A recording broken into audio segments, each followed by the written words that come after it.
ஆண்டவருடைய பரிசுத்த நாமம் மகிமைப்படுவதாக. ದೇವರ ನಾಮ ಪರಿಶುದ್ಧ ನಾಮವಾದ ಮಹಿಮೆ ಹೊಂದಲಿ. Glory be to the name of God. இந்த மாலை வேளையிலே பரிசுத்தவான்கள் மத்தியிலே பரிசுத்த சபையிலே நின்று கர்த்தருடைய வார்த்தையை அறிவிக்கும்படியாக ஆண்டவருக்கு பாராட்டின பெரிய இரக்கத்திற்காக கர்த்தரை நான் நன்றியோடு ಸ್ತೋತ್ರಿக்கிறேன். ಈ ಸಂಜೆ ಸಮಯದಲ್ಲಿ ಕೂಡ ಕರ್ತನ ಸನ್ನಿಧಾನದಲ್ಲಿ ಪರಿಶುದ್ಧರ ಮಧ್ಯದಲ್ಲಿ ಕರ್ತನ ನಾಮವನ್ನು ಮಹಿಮೆ ಪಡಿಸುವಂತೆ ದೇವರ ಅನುಗ್ರಹ ಕೊಟ್ಟಿದ್ದಕ್ಕಾಗಿ ನಾನು ಸ್ತೋತ್ರ ಮಾಡುತ್ತೇನೆ. I praise and thank my dear God's name for giving me yet another opportunity to glorify His name amidst the saints and the holy congregation. இந்த தேசத்தை கர்த்தர் நேசித்து அருமையான இந்த இடத்தையும் தந்து ಕನ್ವೆನ್ಷನ್ ಕೂಟங்களை ಆರಂಭಿಸುம்படியாக ಆಂಡವರು ಉದವಿ செய்திருக்கிறார். ಈ ದೇಶವನ್ನು ದೇವರು ಪ್ರೀತಿಸಿ ಈ ಕನ್ವೆನ್ಷನ್ ಅನ್ನು ಕೊಟ್ಟು ಇದನ್ನು ಪ್ರಾರಂಭಿಸಿ ಮಾಡುವುದಕ್ಕೆ ಕೂಡ ದೇವರು ಸಹಾಯ ಮಾಡಿದ್ದಾನೆ. For God has given a good place and He has also enabled us to conduct a convention and begin it even today. இந்த நல்ல சந்தர்ப்பத்திலே உங்கள் மத்தியிலே நிற்பதிலே நான் மிகவும் கர்த்தருக்குள் மகிழ்ச்சியா இருக்கிறேன். ಈ ಒಳ್ಳೆ ಸಂದರ್ಭದಲ್ಲಿ ನಿಮ್ಮ ಮಧ್ಯದಲ್ಲಿ ನಿಲ್ಲುವುದಕ್ಕೋಸ್ಕರ ನಾನು ಬಹಳ ಸಂತೋಷವುಳ್ಳವನಾಗಿದ್ದೇನೆ. I am so happy to stand amidst you in this great occasion. நம்முடைய கர்த்தர் வாக்கு மாறாதவராக நம்முடைய மத்தியிலே இங்கே அவர் ಅಸವಾಡಿ ಕೊಂಡಿರುತ್ತಾರೆ. ನಮ್ಮ ಕರ್ತನು ವಾಗ್ದಾನದಲ್ಲಿ ಮಾರ್ಪಡದಂತ ಕರ್ತನು ನಮ್ಮ ಮಧ್ಯದಲ್ಲಿ ಸಂಚರಿಸುತ್ತಾ ಇದ್ದಾನೆ. Our God as a God who is unchanging in His promise is moving in our midst. தேவனுடைய மகிமையான சமூகத்தை உணர்கிறவர்கள் கரங்களை உயர்த்தி கொஞ்ச நேரம் அவரை நாம் நன்றியோடு ಸ್ತೋತ್ರ ಮಾಡುவோம். ದೇವರ ಮಹಿಮೆಯಾದ ಸನ್ನಿಧಿಯನ್ನು ಗ್ರಹಿಸುವಂತವರು ಸ್ವಲ್ಪ ಸಮಯ ಕೈ ಎತ್ತಿ ದೇವರಿಗೆ ಸ್ತೋತ್ರ ಸಲ್ಲಿಸಿ. Those who are experiencing the glorious presence of God, put up your hands and praise God for some time. Hallelujah, hallelujah, hallelujah, hallelujah, hallelujah. Stotram, stotram, thank you Jesus. Thank you Lord. Stotram, stotram, stotram, stotram, stotram. Hallelujah, stotram, stotram, stotram. Praise the Lord, praise the Lord, praise the Lord. இந்த முதலாம் நாள் மாலை convention கூட்டத்திற்கு வந்திருக்கிற யாவரையும் இயேசு கிறிஸ்துவின் இனிய நாமத்திலே ஒரு முறை கூட நாங்கள் அன்பாய் வரவேற்கிறோம். ಈ ಸಂಜೆ ಸಮಯದಲ್ಲಿ ಪ್ರಥಮ ಕೂಟಕ್ಕೆ ಬಂದಿರುವಂತ ನಿಮ್ಮನ್ನು ಕರ್ತನಾದ ಯೇಸು ಕ್ರಿಸ್ತನ ನಾಮದಲ್ಲಿ ನಾವು ವಂದನೆಯನ್ನು ತಿಳಿಸಿಕೊಳ್ಳುತ್ತೇವೆ. We once again welcome and greet everyone who are come here for the first day of this meeting in the name of Lord Jesus Christ. மாலை வேளையிலே வேதத்தின் தியானத்தின் பகுதியாக லூக்கா எழுதினதான சுவிசேஷத்தை நாம் திருப்புவோமாக. ಲೂಕನ ಸುವಾರ್ತೆ ಈ ಸಾಯಂಕಾಲ ಧ್ಯಾನಕ್ಕಾಗಿ ನಾವು ತಿರುಗಿಸೋಣ. For our meditation this evening, let us turn our Bibles to the book of St. Luke. 12ஆம் அதிகாரம் 49ஆம் வசனத்தை தயவு செய்து நாம் வாசிக்கலாம். 12ನೇ ಅಧ್ಯಾಯ 49ನೇ ವಚನವನ್ನು ಓದೋಣ. Chapter 14 and verse 39. 12:49. Sorry, Luke chapter 12 verse 49. பூமியின் மேல் அக்கினியை போட வந்தேன், அது இப்பொழுதே பற்றி எரிய வேண்டும் என்று விரும்புகிறேன். ನಾನು ಬೆಂಕಿಯನ್ನು ಭೂಮಿ ಮೇಲೆ ಹಾಕಬೇಕೆಂದು ಬಂದೆನು, ಅದು ಇಷ್ಟರೊಳಗೆ ಹತ್ತಿಕೊಂಡಿದ್ದರೆ ನನಗೆ ಎಷ್ಟೋ ಸಂತೋಷ. I am come to send fire on the earth, and what will I if it be already kindled? ஆண்டவருடைய நாமத்திற்கு மகிமை உண்டாகட்டும். ದೇವರ ನಾಮಕ್ಕೆ ಮಹಿಮೆ ಉಂಟಾಗಲಿ. Glory be to the name of God. பூமியின் மேல் அக்கினியை போடும்படியாக நான் வந்தேன். ನಾನು ಭೂಮಿಯ ಮೇಲೆ ಬೆಂಕಿಯನ್ನು ಹಾಕುವುದಕ್ಕೆ ಬಂದೆನು. I have come to send fire on the earth. ஆண்டவராகிய இயேசு கிறிஸ்து இந்த உலகத்திற்கு தான் ஏன் வந்தேன் என்பதை பல இடங்களிலே அதன் பல காரணங்களை கூறுகிறதை வேதத்திலே நாம் ಗಮನಿக்கலாம். ಕರ್ತನಾದ ಯೇಸು ಕ್ರಿಸ್ತನು ಈ ಭೂಲೋಕಕ್ಕೆ ಬಂದಂತ ಉದ್ದೇಶಗಳನ್ನು ಹಲವು ಕಾರಣಗಳಿಂದ ಆತನು ಪ್ರಕಟಿಸಿ ನೋಡುವುದನ್ನು ಸತ್ಯವೇದದಲ್ಲಿ ಕಾಣಬಹುದು. In the Bible we can see the purpose of our Lord Jesus Christ coming into this world with his various reasons. பாவிகளை ரட்சிக்கும்படியாக மனம் திரும்புகிறதற்கு அழைக்கும்படியாக வந்தேன் என்று இயேசு சொன்னார். ಪಾಪಿಗಳನ್ನು ರಕ್ಷಿಸುವುದಕ್ಕಾಗಿ ಅವರು ಮಾನಸಾಂತರ ಪಡುವುದಕ್ಕಾಗಿ ಬಂದನೆಂಬುದಾಗಿ ಯೇಸು ಹೇಳಿದರು. He said, I have come to save sinners, I have come to call them unto repentance. இழந்து போனதை பெற்றுக்கொள்ளும்படியாக மனுஷனுக்கு திரும்ப கொடுக்கும்படியாக நான் இந்த உலகத்திற்கு வந்தேன் என்று ஆண்டவர் சொன்னார். ಕಳೆದುಕೊಂಡಿದ್ದನ್ನು ಮನುಷ್ಯನಿಗೆ ಪುನಃ ಕೊಡುವುದಕ್ಕಾಗಿ ರಕ್ಷಿಸುವುದಕ್ಕಾಗಿ ನಾನು ಬಂದೆನೆಂಬುದಾಗಿ ಯೇಸು ಹೇಳಿದರು. In other place he says that I have come to give man that he has lost even his salvation. பிசாசின் கிரியைகளை அழிக்கும்படியாகவே மனித குமாரன் இயேசு வந்தார் என்று வேதம் சொல்கிறது. ಶೈತಾನನ ಕ್ರಿಯೆಗಳನ್ನು ಲಯ ಮಾಡುವುದಕ್ಕೋಸ್ಕರವೇ ಮನುಷ್ಯ ಕುಮಾರನಾದ ಯೇಸು ಬಂದನೆಂಬುದಾಗಿ ಸತ್ಯವೇದ ಹೇಳುತ್ತದೆ. Son of God Jesus came into this world in order to destroy Satan, says the word of God. இங்கே ஆண்டவர் ஏன் வந்தேன் என்று இன்னொரு காரணத்தை கூறுவதை நாம் இப்பொழுது வாசிக்க கேட்டோம். ಇನ್ನೊಂದು ಕಾರಣದಿಂದ ಕರ್ತನಾದ ಯೇಸು ಯಾತಕ್ಕೆ ಬಂದನೆಂಬುದಾಗಿ ಇದನ್ನು ನಾವು ಓದಿದೆವು. We just now heard another reason for why Jesus had to come even to this world. பூமியின் மேல் ಅಕ್ಕಿನಿயை போடும்படியாக நான் வந்தேன். ನಾನು ಭೂಮಿಯ ಮೇಲೆ ಬೆಂಕಿಯನ್ನು ಹಾಕುವುದಕ್ಕೆ ಬಂದೆನು. I have come to send a fire on the earth. அது இப்பொழுதே பற்றி எரிய வேண்டும் என்று நான் விரும்புகிறேன். ಇಷ್ಟರೊಳಗೆ ಅದು ಹತ್ತಿ ಉರಿಯಬೇಕೆಂಬುದಾಗಿ ನಾನು ಇಷ್ಟಪಡುತ್ತೇನೆ. I wish if it was already kindled. இந்த அதிகாரத்தை சுவிசேஷகனாகிய லூக்கா தொடங்கும் பொழுது அவர் இவ்விதமாக இந்த 12ஆம் அதிகாரத்தை தொடங்குகிறதை காண்கிறோம். ಈ ಸುವಾರ್ತಿಕನಾದ ಲೂಕನು ಈ 12ನೇ ಅಧ್ಯಾಯವನ್ನು ಪ್ರಾರಂಭಿಸುವಾಗ ಈ ರೀತಿ ಪ್ರಾರಂಭಿಸುವುದನ್ನು ನೋಡಬಹುದು. We see Saint Luke when he begins this chapter 12 of Saint Luke, this is how he begins.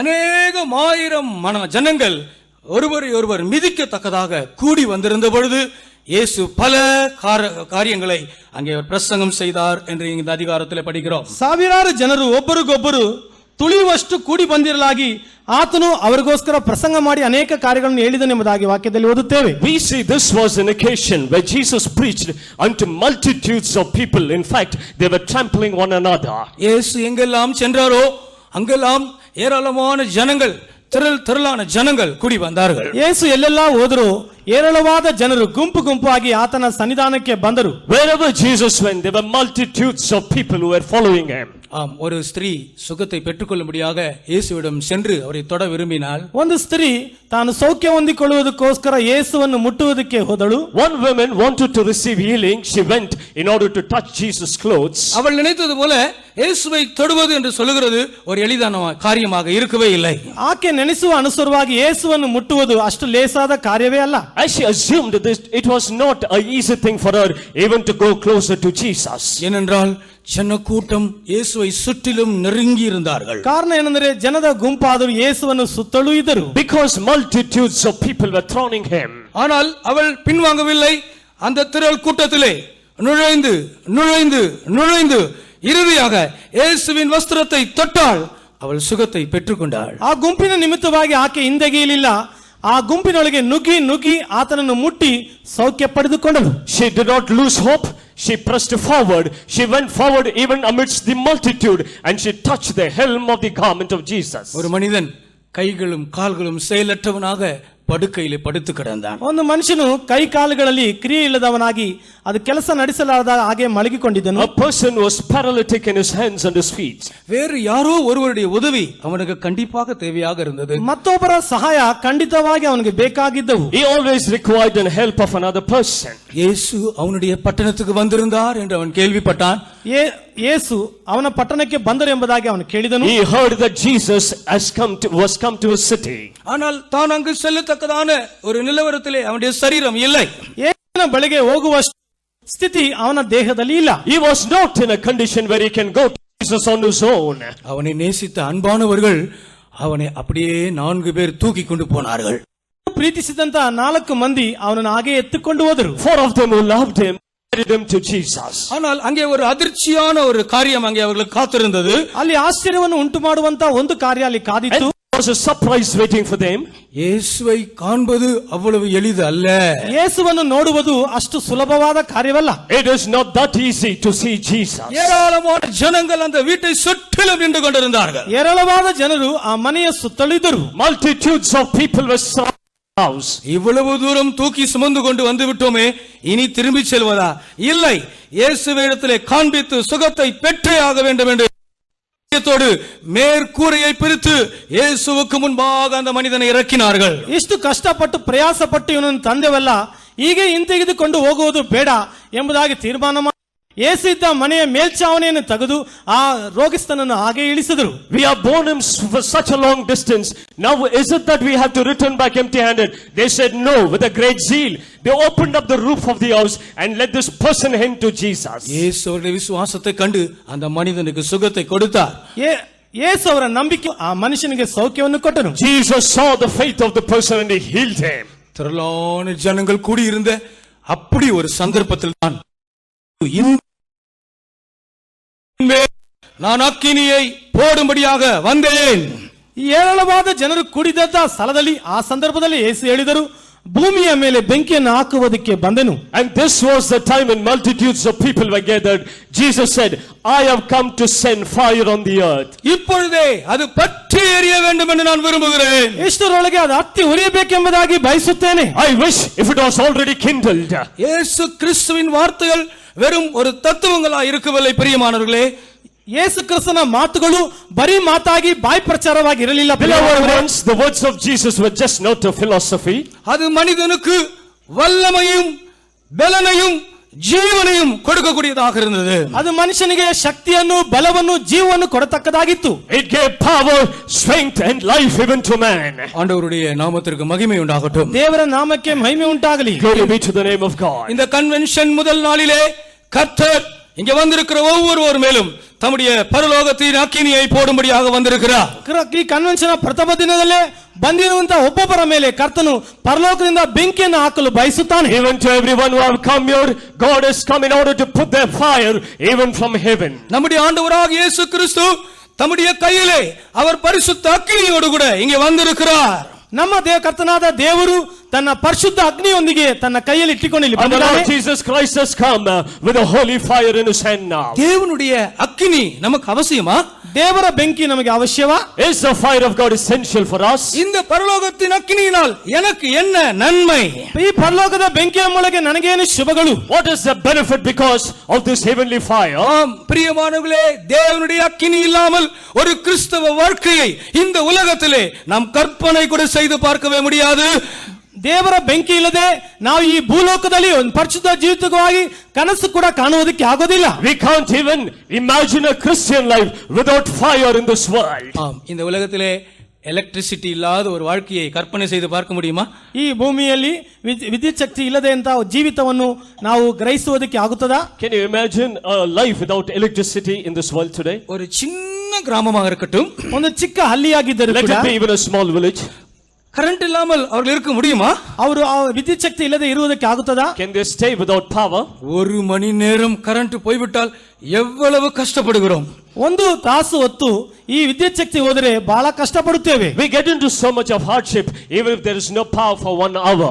எத்தனை வேலைகள் நாம் நினைத்தது போல செய்ய முடியாமல் அது தடைபட்டு போய்விடுகிறது. ಎಷ್ಟೋ ಕೆಲಸಗಳು ನಾವು ನೆನೆಸಿದ ಅನುಸಾರವಾಗಿ ಮಾಡದೆ ಅದು ತಡೆಯಾಗುತ್ತದೆ. So many work that we are planned to do, we cannot do.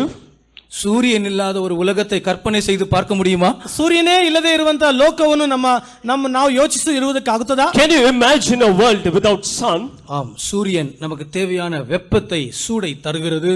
ಸೂರ್ಯನಾದವನ್ನು ನಮಗೆ ಬೇಕಾದ ಶಾಖೆಯನ್ನು ಕೊಡುತ್ತಾ ಇರುತ್ತದೆ. Sun gives us the light and the heat that is required. கிறிஸ்தவ வாழ்க்கையிலே ஆவிக்குரிய ஜீவியத்திலே தேவனுடைய அக்கினி இல்லாமல் ஒரு வாழ்க்கையை நீங்கள் கற்பனை செய்து பார்க்க முடியாது. ಕ್ರೈಸ್ತ ಜೀವಿತದಲ್ಲಿ ಆತ್ಮಿಕ ಜೀವಿತದಲ್ಲಿ ದೇವರ ಬೆಂಕಿ ಇಲ್ಲದೆ ಜೀವಿಸುವಂತಹ ಕಾರ್ಯಗಳನ್ನು ನಾವು ಯೋಚಿಸಿ ಇರುವುದಕ್ಕೆ ಆಗೋದಿಲ್ಲ. In the Christian life and in the spiritual life, you cannot even imagine a life without fire in you. ஆம், அக்கினியை நான் பூமியின் மேல் போட வந்தேன். ಹೌದು, ಬೆಂಕಿಯನ್ನು ಭೂಮಿಯ ಮೇಲೆ ಹಾಕುವುದಕ್ಕೆ ಬಂದೆನು. Yes, I have come to send fire on the earth. இந்த தேசத்தை நேசித்து தம்முடைய அக்கினியை கர்த்தர் ஒவ்வொருவர் மேலும் போடும்படியாக வந்திருக்கிறார். ಈ ದೇಶವನ್ನು ಪ್ರೀತಿಸಿ ಒಬ್ಬೊಬ್ಬರ ಮೇಲೆ ಬೆಂಕಿಯನ್ನು ಹಾಕುವುದಕ್ಕಾಗಿ ಕರ್ತನು ಬಂದಿದ್ದಾನೆ. God has loved this place and he has come down to put fire upon each and every one of us. நான் சொல்வது உண்மைதானா? ನಾನು ಹೇಳುವುದು ನಿಜವಾ? Is it true what I am saying? கர்த்தர் நம்ம மேல் அக்கினி போடும்படியாக வந்திருக்கிறது உண்மைதானா? ಕರ್ತನು ನಮ್ಮ ಮೇಲೆ ಬೆಂಕಿ ಹಾಕುವುದಕ್ಕೆ ಬಂದಿರುವುದು ನಿಜವಾ? Is it true God has come down to put fire in us? பரலோகத்தின் அக்கினி எனக்கு கூட வேண்டும் என்று நீங்கள் விரும்புகிறீர்களா? ಪರಲೋಕದ ಬೆಂಕಿ ನನಗೆ ಕೂಡ ಬೇಕೆಂಬುದಾಗಿ ಬಯಸುತ್ತೀರಾ? Do you desire to have the heavenly fire even in you? கர்த்தர் அக்கினியோடு வந்திருக்கிறார் என்று விசுவாசிக்கிற நாம் கரங்களை உயர்த்தி அவரை மகிமைப்படுத்தி ஒரு அல்லேலூயா சொல்லுவோமாக. ಕರ್ತನು ಬೆಂಕಿಯೊಂದಿಗೆ ಬಂದಿದ್ದಾನೆ ಎಂಬುದಾಗಿ ನಂಬಿಕೆ ಇಟ್ಟು ಒಂದು ಹಲ್ಲೆಲೂಯಾ ಹೇಳಿರಿ. And those who have the hope that God has come with fire here, put up your hands and say hallelujah. ஹalleluya. ஆண்டவருக்கு மகிமை உண்டாகட்டும். ದೇವರಿಗೆ ಮಹಿಮೆ ಉಂಟಾಗಲಿ. Glory be to God. இந்த முதல் நாளிலே ஆண்டவருடைய அக்கினி இங்கே வந்திருக்கிற நம்ம ஒவ்வொருவருக்கும் என்ன செய்ய போகிறது என்பதை பற்றி சில காரியங்களை நான் சொல்ல விரும்புகிறேன். ಇಲ್ಲಿ ಕೂಡಿರುವ ಪ್ರತಿಯೊಬ್ಬರಿಗೋಸ್ಕರ ಇಲ್ಲಿ ನಮ್ಮ ಕರ್ತನು ನಮಗೋಸ್ಕರ ತಂದಿರುವ ಬೆಂಕಿ ನಮಗೆ ಏನೇನು ಮಾಡುತ್ತದೆ ಎಂಬುದಾಗಿ ಆ ಕೆಲವು ವಿಷಯಗಳನ್ನು ನಾನು ಹೇಳುತ್ತೇನೆ. Today I want to tell you all the use of the fire of God in us. உன்னத பாட்டின் புஸ்தகத்திலே 2ஆம் அதிகாரம் 2ஆம் வசனத்திலே ஒரு அழகான வசனத்தை ನಾವು ವಾಸಿக்கலாம். ಪರಮಗೀತೆ 2ನೇ ಅಧ್ಯಾಯ 2ನೇ ವಚನದಲ್ಲಿ ಒಂದು ಅಂದವಾದ ವಾಕ್ಯವನ್ನು ಓದಬಹುದು. In Song of Solomon chapter 2 and verse 2 we can see a beautiful verse. முள்ளுகளுக்குள்ளே லீலி புஷ்பம் எப்படி இருக்கிறதோ அப்படியே குமாரத்திகளுக்குள்ளே எனக்கு பிரியமானவளும் இருக்கிறாள். ನನ್ನ ಪ್ರಿಯಳು ಮುಳ್ಳುಗಳ ಮಧ್ಯದಲ್ಲಿನ ತಾವರೆಯಂತೆ ಸ್ತ್ರೀಯರಲ್ಲಿ ಶ್ರೇಷ್ಠಳು. முள்ளுகளுக்குள்ளே லீலி புஷ்பம் எப்படி இருக்கிறதோ அப்படியே எனக்கு பிரியமானவளும் இருக்கிறாள். ಮುಳ್ಳುಗಳ ಮಧ್ಯದಲ್ಲಿ ತಾವರೆಯಂತೆ ನನ್ನ ಪ್ರಿಯಳು ಇದ್ದಾಳೆ. As the lily among the thorns, so is my love among the daughters. பிரியமானவர்களே, பக்தியுள்ள ஜனங்கள், தேவனை நேசிக்கிற ஜனங்கள், அவர்கள் முள்ளுகளுக்குள்ளே இருக்கிற லீலி புஷ்பமாக இருக்கிறார்கள் என்று இங்கே வசனம் சொல்லுகிறது. ಭಕ್ತಿ ಉಳ್ಳ ಜನರು, ದೇವರನ್ನು ಪ್ರೀತಿಸುವ ಜನರು, ಅವರು ತಾವರೆಗಳ ಮಧ್ಯದಲ್ಲಿ ಮುಳ್ಳುಗಳ ಮಧ್ಯದಲ್ಲಿ ತಾವರೆಯಂತೆ ಇದ್ದಾರೆ ಎಂಬುದಾಗಿ ವಾಕ್ಯದಲ್ಲಿ ಓದುತ್ತೇವೆ. It is written here, godly people and those who love God are like lily even among the thorns. பக்தியுள்ளவனுக்கே அப்படி என்றால் பக்தி இல்லாதவனுக்கிட்ட எவ்வளவு முள்ளு இருக்கும்? ಭಕ್ತಿವಂತರಿಗೆ ಆ ರೀತಿ ಇರುವುದಾದರೆ ಭಕ್ತಿ ಇಲ್ಲದೆ ಇರುವರಿಗೆ ಎಷ್ಟು ಮುಳ್ಳುಗಳಿರುತ್ತವೆ? If this is the state of a godly man, imagine the state of an ungodly man, how many thorns he might possess. உலக வாழ்க்கை முட்கள் நிறைந்த வாழ்க்கை.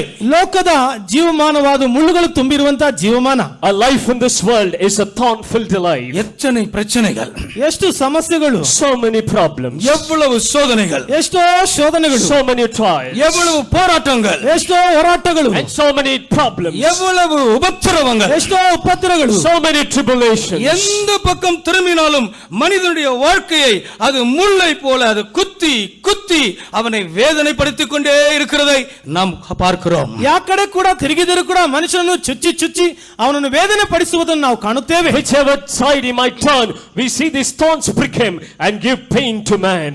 ஆம், இந்த மாலை வேளையிலும் கூட பலவிதமான வேதனைகள் உங்களை குத்தி வேதனையோடு ஒரு பாரமான உள்ளத்தோடு கண்ணீரோடு எனக்கு ஒரு விடுதலை இந்த கன்வென்ஷனிலே கிடைக்காதா என்ற ஏக்கத்தோடு நீங்கள் வந்திருக்கலாம். ಈ ಸಂಜೆ ಸಮಯದಲ್ಲಿ ಕೂಡ ಅನೇಕ ವಿಧವಾದ ಮುಳ್ಳುಗಳಿಂದ ಚುಚ್ಚಲ್ಪಟ್ಟು ವೇದನೆಗೊಂಡವರಾಗಿ ಈ ಕನ್ವೆನ್ಷನ್ ಮೂಲಕವಾಗಿ ನನಗೊಂದು ಬಿಡುಗಡೆ ದೊರೆಯೋದಿಲ್ಲವಾ ಎಂಬ ಹಂಬಲದಿಂದ ಇಲ್ಲಿ ಬಂದಿರಬಹುದು. Even this evening time, you might have been pricked by so many thorns.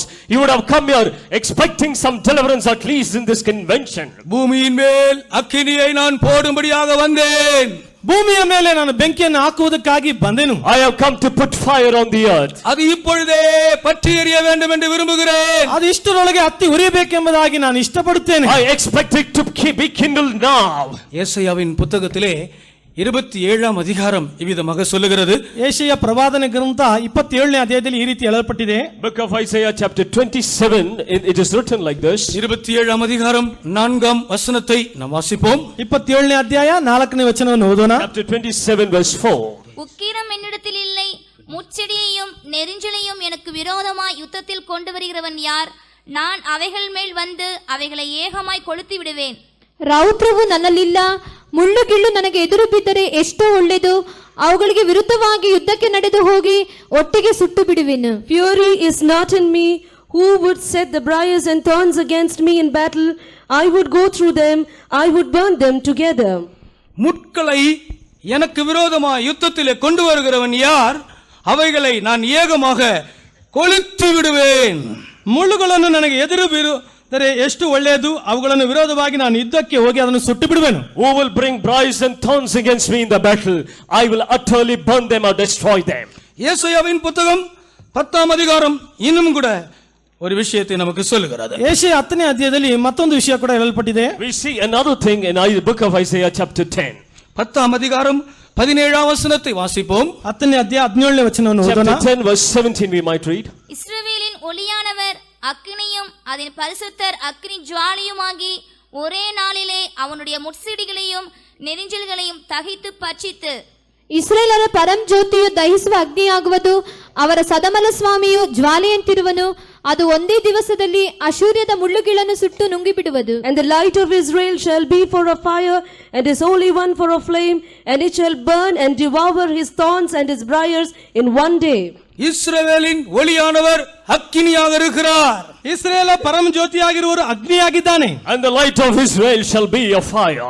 பரிசுத்தர் அக்கினி ஜுவாலையாக இருக்கிறார். ಸದಮಲ ಸ್ವಾಮಿ ಅಗ್ನಿ ಜ್ವಾಲೆಯಾಗಿದ್ದಾನೆ. And his holy one a flame. தேவன் எங்கேயோ அங்கே பரிசுத்த அக்கினி உண்டு.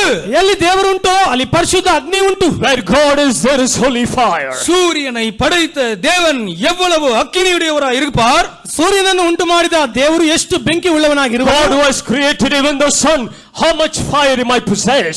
அந்த தேவன் அக்கினியாகிய தேவன் முட்களை எல்லாம் நான் கொளுத்தி விடுவேன், பட்சித்து போடுவேன் என்று சொல்லுகிறார். ಅಗ್ನಿಯಾದ ದೇವರು ಮುಳ್ಳುಗಳನ್ನೆಲ್ಲ ಸುಟ್ಟು ಬಿಡುವನು, ಅದನ್ನು ಇಲ್ಲದಂತೆ ಮಾಡುವನು ಎಂಬುದಾಗಿ ಹೇಳುತ್ತಾನೆ. He is a fiery God who says, I will burn the briars and even destroy them. உங்களுக்கு ஒரு நற்செய்தியை நாங்கள் சொல்ல விரும்புகிறோம். ನಿಮಗೆ ಒಂದು ಶುಭ ಸಮಾಚಾರವನ್ನು ಹೇಳಲು ಬಯಸುತ್ತೇವೆ. We want to give you a good news. இன்றைக்கு இரவு உங்களுக்கு ஒரு அற்புதத்தின் இரவாக இருக்கும். ಇಂದು ರಾತ್ರಿ ನಿಮಗೆ ಅದ್ಭುತದ ರಾತ್ರಿಯಾಗಿರುತ್ತದೆ. This night will be a miraculous night for you. உங்களை வேதனைப்படுத்திக் கொண்டிருக்கிற வல்லமைகளை ஆண்டவர் சுட்டெரிக்கிற ஒரு இரவாக இருக்கும். ನಿಮ್ಮನ್ನು ವೇದನೆ ಪಡಿಸುತ್ತಿರುವಂತಹ ವೇದನೆಗಳನ್ನು ಸುಟ್ಟಾಕುವಂತಹ ರಾತ್ರಿಯಾಗಿರುತ್ತದೆ. And this is the night God is going to burn the pain that is causing you into trouble. உங்களுடைய சமாதானத்தை எடுத்து போடுகிற வல்லமைகளை ஆண்டவர் கொளுத்தி போடுகிற ஒரு இரவாக இந்த ராத்திரியை கர்த்தர் நமக்கு மாற்றுகிறார். ನಿಮ್ಮ ಸಮಾಧಾನ ಕೆಡಿಸಿ ಬಿಡುವಂತ ಅನುಭವವನ್ನು ಅದನ್ನು ಸುಟ್ಟು ಬಿಡುವಂತ ಈ ರಾತ್ರಿಯಾಗಿ ಕರ್ತನು ಮಾರ್ಪಡಿಸುವ. And God is going to change this night as a night where you will have a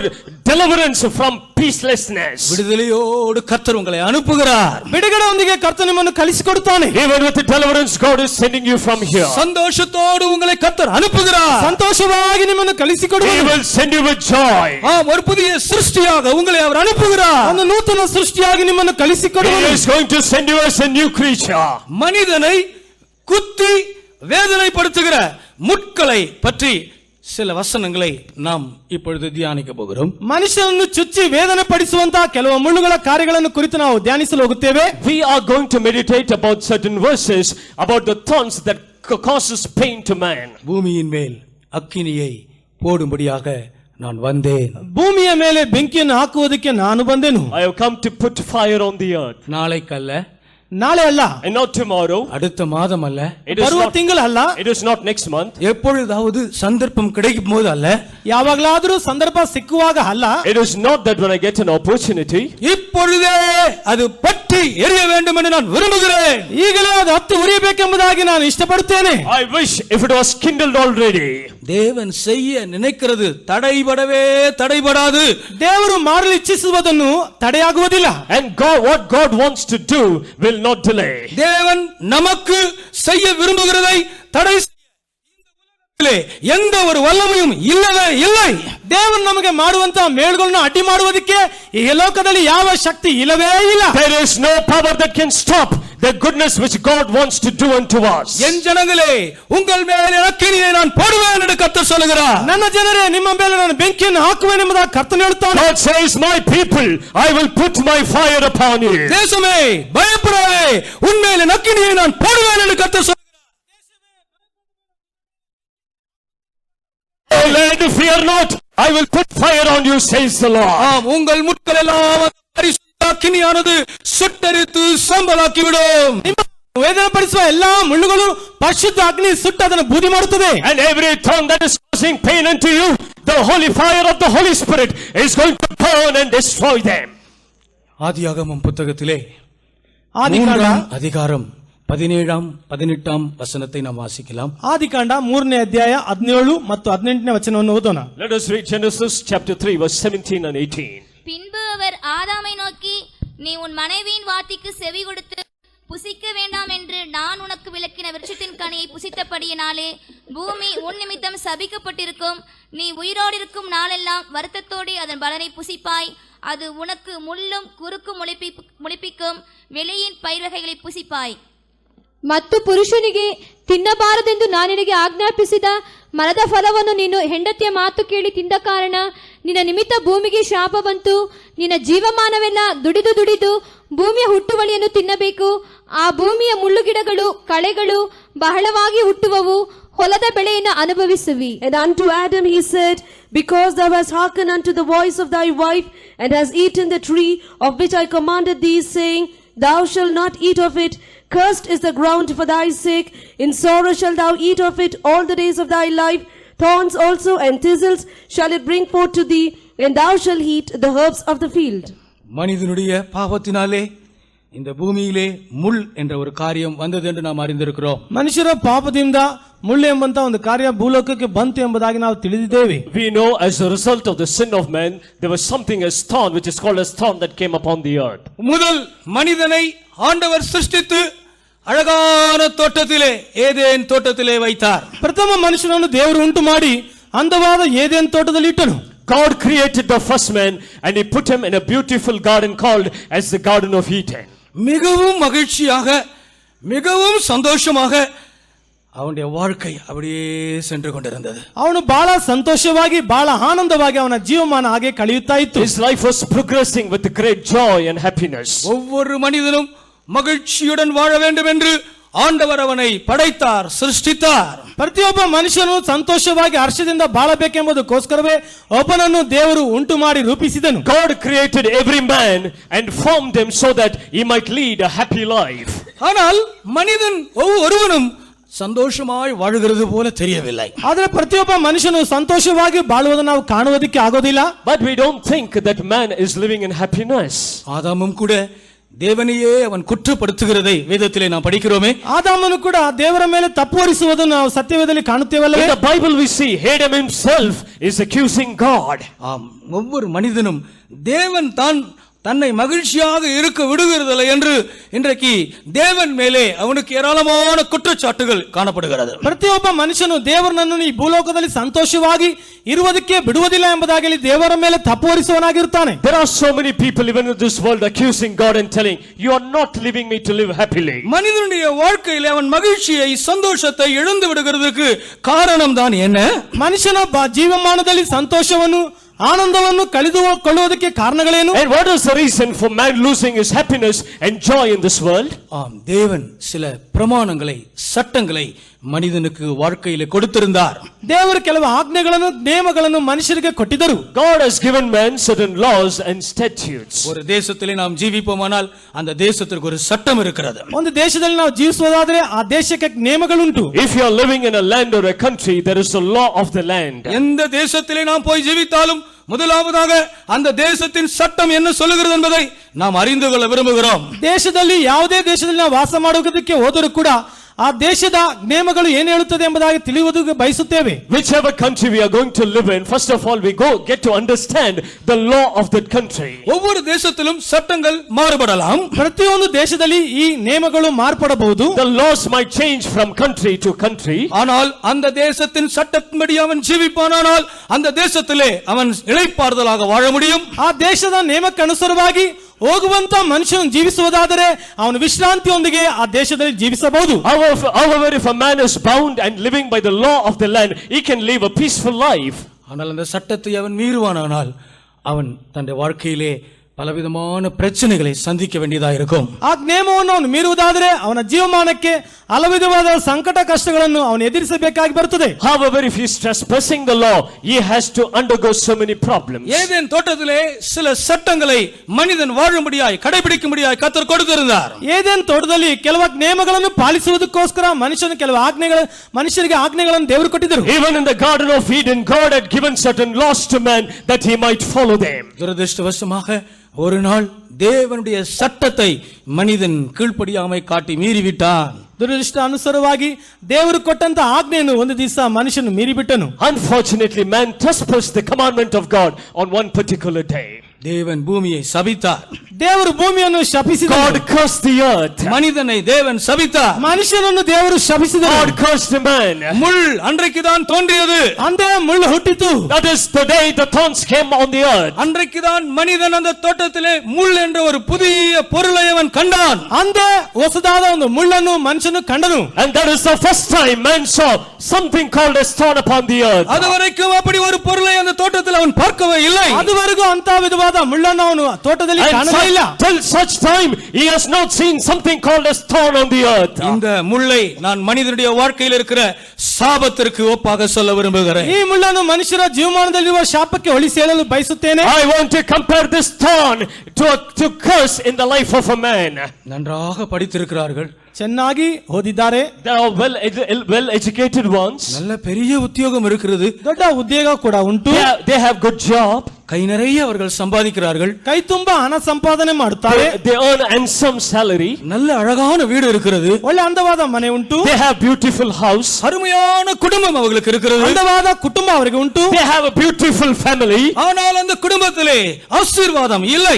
ಆದ್ರೆ ಆ ಕುಟುಂಬದ ಆಶೀರ್ವಾದವೇ But ಇಲ್ಲ. there is no blessing in the family. என்னுடைய குடும்பத்திலே ஆசீர்வாதம் இல்லை என்று நீங்கள் சொல்லுவீர்களானால் இன்றைக்கு கர்த்தர் அக்கினியோடு வந்திருக்கிறார். ನಿಮ್ಮ ಕುಟುಂಬದಲ್ಲಿ ನನಗೆ ಆಶೀರ್ವಾದವೇ ಇಲ್ಲ ಎಂಬುದಾಗಿ ನೀವು ಹೇಳುವುದಾದ್ರೆ ದೇವರು ಬೆಂಕಿಯೊಂದಿಗೆ ಈ ಸಾಯಂಕಾಲ ಸಮಯದಲ್ಲಿ ಬಂದಿದ್ದಾನೆ. If you are telling there is no happiness in my family, even today God has come down with his fire in his hand. நம்முடைய தேவன் சாபங்களை ஆசீர்வாதமாய் மாற்றுகிற தேவன். ನಮ್ಮ ದೇವರು ಶಾಪಗಳನ್ನು ಆಶೀರ್ವಾದವಾಗಿ ಮಾರ್ಪಡಿಸುವ Our ದೇವರು. God is a God who changes curses even in blessings. மனிதனை முள் குத்துவதை ஆண்டவர் விரும்புகிறதில்லை. ಮನುಷ್ಯರನ್ನು ಮುಳ್ಳು ಚುಚ್ಚುವುದು ದೇವರು ಬಯಸುವುದೇ ಇಲ್ಲ. It is not the will of God that man should be pricked by thorns. உன்னை ஆசீர்வதிக்கவே ஆசீர்வதிப்பேன். ನಿನ್ನನ್ನು ಆಶೀರ್ವದಿಸಿ In ಆಶೀರ್ವದಿಸುವೆನು. blessing I will bless you. நீ ஆசீர்வாதமாக இருப்பாய். ನಿನ್ನ ಆಶೀರ್ವಾದ ನಿಧಿಯಾಗಿರಿ. You shall be your blessing. ஆம், ஆண்டவருடைய வாஞ்சை மனிதனை குறித்து அதுவே.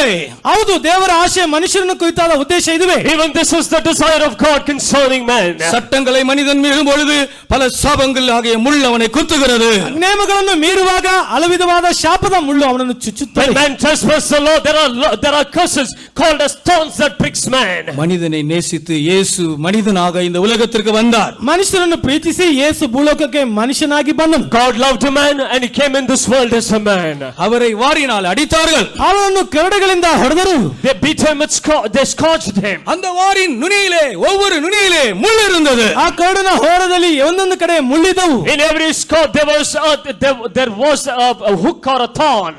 இயேசுவின் முதுகிலே அந்த முட்கள் பாய்ந்து சதையை அப்படியே கிழித்து எடுத்தது. ಯೇಸುವಿನ ಬೆನ್ನಿನ ಮೇಲೆ ಆ ಕೊಡೆಗಳಿಂದ ಹೊಡೆಯುವುದರ ಮೂಲಕವಾಗಿ ಆ ಚರ್ಮವನ್ನು ಹಾಗೆ ಕಿತ್ತುಕೊಂಡು ಬರುವಂತ ಅನುಭವವಾಗಿದ್ದವು. The thorns pierced to the back of Jesus and it tore the flesh and came out. இயேசுவின் தலையிலே முள் கிரீடத்தை சுட்டி யூதருடைய ராஜாவே வாழ்க என்று பரியாசம் பண்ணினார்கள். ಯೇಸುವಿನ ತಲೆಯಲ್ಲಿ ಮುಳ್ಳಿನ ಕಿರೀಟವನ್ನು ಇಟ್ಟು ಯಹೂದ್ಯರ ಅರಸನೇ ಎಂಬುದಾಗಿ ವಂದನೆ ಹೇಳಿದರು. And they put the crown of thorns upon the head of Jesus and they mocked him saying, "Hail King of the Jews." அந்த முள்முடியை கோலினாலே அடித்தார்கள். ಆ ಮುಳ್ಳಿನ ಕಿರೀಟದ ಮೇಲೆ ಕೋಲಿನಿಂದ ಹೊಡೆದರು. They beat him upon the head thorns, crown of thorns. தலையிலே இருந்து முள் குத்தி இயேசுவின் தலையில ரத்தம் வடிகிறது. ತಲೆಯಲ್ಲಿ ಮುಳ್ಳು ಚುಚ್ಚಲ್ಪಟ್ಟು ಯೇಸುವಿನ ತಲೆಯಿಂದ ರಕ್ತವಾದುದು ಸುರಿಯುತ್ತಾ The ಇದೆ. thorns even pierced the head of Jesus and blood was oozing from his head. இரண்டு கைகளிலும் பெரிய ஆணியை கூரான ஆணியை அடித்தார்கள். ಮೊನೆಯಾಗಿರುವಂತ ಮಲೆಯ ಮೂಲಕ ಎರಡು ಕೈಗಳಲ್ಲಿ ಹೊಡೆದರು. Two sharp nails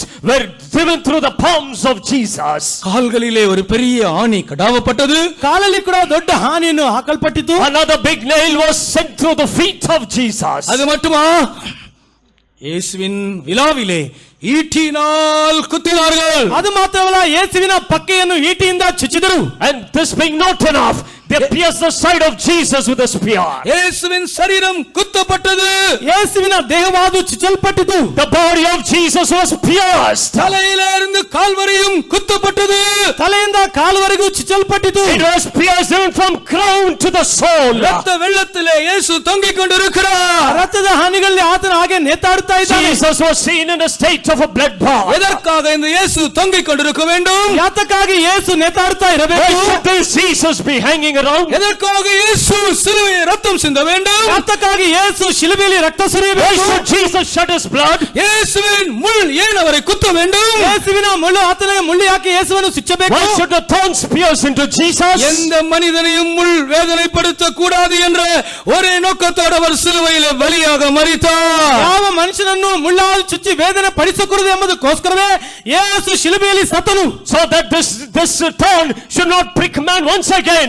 He took upon himself and died upon the cross. உங்கள் வேதனைகள் எல்லாம் கர்த்தர் நீக்கிடுவார் ஒரே நிமிஷத்திலே. ನಿಮ್ಮ ಎಲ್ಲಾ ವೇದನೆಗಳು ಒಂದೇ ನಿಮಿಷದಲ್ಲಿ ದೇವರು ನೀಗಿಸಿ ಬಿಡುವರು. In a single minute Jesus can remove all your pain. பிரச்சனைகள் மத்தியிலே நான் ஜீவிக்கிறேன் என்று சொல்கிறீர்களா? ಸಮಸ್ಯೆ ಮಧ್ಯದಲ್ಲಿ ನಾನು ಜೀವಿಸ್ತೇನೆ ಎಂಬುದಾಗಿ ಹೇಳುತ್ತೀರಾ? Are you telling I am living amidst problems? அதிகமான பிரச்சனை மத்தியிலே நான் வாழ்கிறேன் என்று சொல்கிறீர்களா? ಹೆಚ್ಚಾದ ಸಮಸ್ಯೆದ ಮಧ್ಯದಲ್ಲಿ ನಾನು ಜೀವಿಸುತ್ತಾ ಇದ್ದೇನೆ ಎಂಬುದಾಗಿ ಹೇಳುತ್ತೀರಾ? Are you telling I am amidst gross problems? அடிக்கடி மனிதர்கள் மனிதர் இப்படி சொல்லுகிறது நான் கேட்டிருக்கிறேன். ಹಲವು ಮನುಷ್ಯರು ಹಲವು ಸಾರಿ ಹೇಳುವುದನ್ನು ನಾನು ಕೇಳಿದ್ದೇನೆ. I have heard people complaining like this. எனக்கு வந்த மாதிரி கஷ்டம் என் சத்துருவுக்கு கூட வரக்கூடாது பாஸ்டர்னு சொல்லுவார்கள். ನನಗೆ ಬಂದಂತ ಕಷ್ಟಗಳು ನನ್ನ ವೈರಿಗೆ ಕೂಡ ಬರಕೂಡದು ಪಾಸ್ಟರ್ ಅವರೇ ಎಂಬುದಾಗಿ ಹೇಳುತ್ತಾರೆ. They would say, Pastor, the pain that I'm undergoing, even my enemy should not get that. அதிகமான பிரச்சனையோடு நீங்கள் வந்து உட்கார்ந்து இருக்கலாம். ಎಷ್ಟಾದ ಸಮಸ್ಯೆಯೊಂದಿಗೆ ಬಂದು ಇಲ್ಲಿ ಕುಳಿತಿರಬಹುದು. You would have been sitting here with great problem.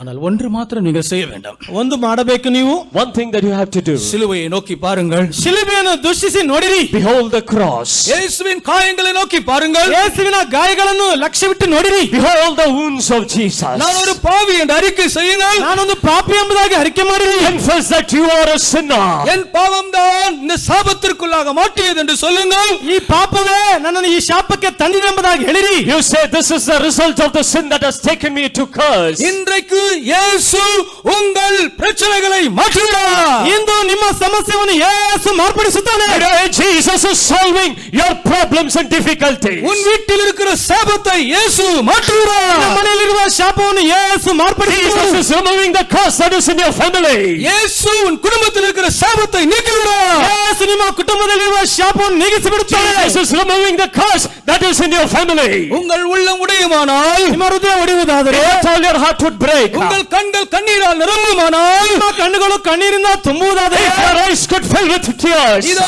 அவர் தம்முடைய அக்கினியை உன்மேல் போடுவார். ಇಗೋ ಆತನು ತನ್ನ ಬೆಂಕಿಯ ನಿಮ್ಮ ಮೇಲೆ ಹಾಕುವನು. behold, he will put his fire upon you. மனிதன் முகத்தை பார்க்கிறான், ಮನುಷ್ಯರ ಮುಖವನ್ನು ನೋಡುತ್ತಾರೆ. And looks at the face. தேவனோ இருதயத்தை காண்கிறார். ಅವರಾದರೂ ಹೃದಯವನ್ನು ನೋಡುತ್ತಾರೆ. But God looks at the heart. உடைந்த உள்ளங்களை அவர் காண்கிற தேவன். ಜಜ್ಜಿದ ಹೃದಯವನ್ನು ಕಾಣುವ ದೇವರು. He is a God who looks at the broken heart. உன்னுடைய முள்ளை அவர் சுட்டரிக்கும்படியாய் அக்கினியை கொண்டு வந்திருக்கிறார். ಆ ಮುಳ್ಳನ್ನು ಸುಟ್ಟು ಬಿಡುವುದಕ್ಕಾಗಿ ದೇವರು ಬೆಂಕಿಯನ್ನು ತಂದಿದ್ದಾನೆ. Burn that fire in you, God, to burn the thorn in you. God has brought that fire. யாரோ என்னை சபிக்கிறார்கள் என்று நீ சொல்லிக் கொண்டிருக்கிறீர்கள். ಯಾರೋ ನನ್ನನ್ನು ಶಾಪ ಕೊಡುತ್ತಾರೆ ಎಂಬುದಾಗಿ ನೀವು ಹೇಳುತ್ತಾ ಇದ್ದೀರಿ. You are complaining somebody is cursing me. ஆம், இஸ்ரவேலை சபிக்கும்படியாக பிலேயாம் வந்தான். ಇಸ್ರಾಯೇಲಿಗೆ ಶಾಪ ಕೊಡುವುದಕ್ಕಾಗಿ ಬಿಲೇಯಾಮ ಬಂದನು. Balaam proceeded to curse the children of Israel. இஸ்ரவேல் ஜனங்களை அவன் சபிக்க முடியவில்லை. ಇಸ್ರಾಯೇಲ್ ಜನರು ಅವನು ಶಾಪ ಕೊಡುವುದಕ್ಕೆ ಸಾಧ್ಯವಾಗಲಿಲ್ಲ. He cannot curse the children of Israel. அவர்களுடைய தேவன் அக்கினியாக இருந்தார். ಅವರ ದೇವರು ಬೆಂಕಿಯಾಗಿದ್ದನು. For their God was a fire. அக்கினி ஸ்தம்பம் அங்கே இருந்தது. ಬೆಂಕಿಯ ಸ್ತಂಭದಲ್ಲಿ ಕಾಣಲ್ಪಟ್ಟಿತು. Pillar of fire was there. எங்கே சென்றாலும் அந்த அக்கினி ஸ்தம்பம் கூடவே இருந்தது. ಎಲ್ಲಿ ಹೋದರೂ ಕೂಡ ಬೆಂಕಿಯ ಸ್ತಂಭವಾದ ಅವರ ಜೊತೆಯಲ್ಲಿ ಇತ್ತು. Whenever they went, the pillar of fire followed them. ஆம், அவர்களுடைய சாபத்தை எல்லாம் அவர் ஆசீர்வாதமாய் மாற்றினார். ಅವರೆಲ್ಲ ಶಾಪಗಳನ್ನು ದೇವರು ಆಶೀರ್ವಾದವಾಗಿ ಮಾರ್ಪಡಿಸಿದರು. He changed all their curses even to blessings. இன்றைக்கு அநேகரை கர்த்தர் விடுதலையாக்க போகிறதை நான் உணர்கிறேன். ಇಂದು ಅನೇಕರನ್ನು ದೇವರು ಬಿಡುಗಡೆ ಮಾಡುವುದು ನಾನು ಗ್ರಹಿಸುತ್ತಾ ಇದ್ದೇನೆ. I feel that God is going to deliver so many people today. பரிசுத்தவான்கள் இந்த தேசத்தை குறித்த ஒரு பாரத்தோடு இந்த கன்வென்ஷனை ஏற்படுத்தி இருக்கிறார்கள். ಪರಿಶುದ್ಧರು ಈ ದೇಶವನ್ನು ಕುರಿತು ಭಾರವುಳ್ಳವರಾಗಿ ಇಂತಹ ಕನ್ವೆನ್ಷನ್ ಅನ್ನು ಏರ್ಪಡಿಸಿದ್ದಾರೆ. The saints have ordained this convention with a great burden for this land. உங்களுடைய முட்களை எல்லாம் தேவன் சுட்டரித்து போடுவார். ನಿಮ್ಮ ಮುಳ್ಳುಗಳನ್ನು ದೇವರು ಸುಟ್ಟು ಬಿಡುವನು. For God will burn all your thorns. இன்று முதல் நான் உங்களை ஆசீர்வதிப்பேன். ಇಂದಿನಿಂದ ನಿಮ್ಮನ್ನು ನಾನು ಆಶೀರ್ವದಿಸುವೆನು. I will bless you even from today. இன்று முதல் நான் உங்களை ಈ ஆசீர்வதிப்பேன். ದಿನ ಮೊದಲುಗೊಂಡು ನಾನು ನಿಮ್ಮನ್ನು I ಆಶೀರ್ವದಿಸುವೆನು. will bless you even from today. நான் கர்த்தருடைய வார்த்தையை நாங்கள் சொல்லிக் கொண்டிருக்கிறோம். ನಾವು ಕರ್ತನ ವಾಕ್ಯವನ್ನು ಹೇಳುತ್ತಾ ಇದ್ದೇವೆ. We are telling God's word. கர்த்தருடைய வார்த்தை சத்தியம் உள்ளது. ಕರ್ತನ ವಾಕ್ಯವಾದ ಸತ್ಯವುಳ್ಳದು. The word of God is true. கர்த்தருடைய வார்த்தை உண்மை உள்ளது. ಕರ್ತನ ವಾಕ್ಯವಾದ ನಿಜವಾದುದು. The word of God is certain. அது எந்த முள்ளையும் எரிக்கக்கூடியது. ಯಾವುದೇ ಮುಳ್ಳನ್ನು ಸುಟ್ಟು ಬಿಡುತ್ತದೆ. Can burn any fire. எந்த மனிதனுக்கு உதவி செய்யக்கூடியது. ಯಾವ ಮನುಷ್ಯರಿಗಾದರೂ ಸಹಾಯ ಮಾಡಕ್ಕೆ ಶಕ್ತಿ Can ಉಳ್ಳದು. assist any man. உங்களுக்கு ஒத்தாசை கிடைக்கும். ಸಹಾಯ ದೊರೆಯುತ್ತದೆ. Will receive help. உங்களுக்கு உதவி கிடைக்கும். ನಿಮಗೆ ಸಹಾಯ ದೊರೆಯುತ್ತದೆ. Receive assistance. நீ கைவிடப்படவில்லை. ಕೈ ಬಿಡಲ್ಪಡಲಿಲ್ಲ. You are not forsaken. உன்னை நான் விட்டு விலகுவதில்லை. ನಾನು ನಿನ್ನನ್ನು ಬಿಟ್ಟು ಅಗಲುವುದಿಲ್ಲ. உன்னை நான் கைவிடுவதில்லை. ನಾನು ನಿನ್ನನ್ನು ಕೈ I ಬಿಡುವುದಿಲ್ಲ. will not forsake you. அவர் உனக்காக அக்கினியை கொண்டு வந்திருக்கிறார். ನಿನಗೋಸ್ಕರ ಬೆಂಕಿಯನ್ನು ತಂದಿದ್ದಾರೆ.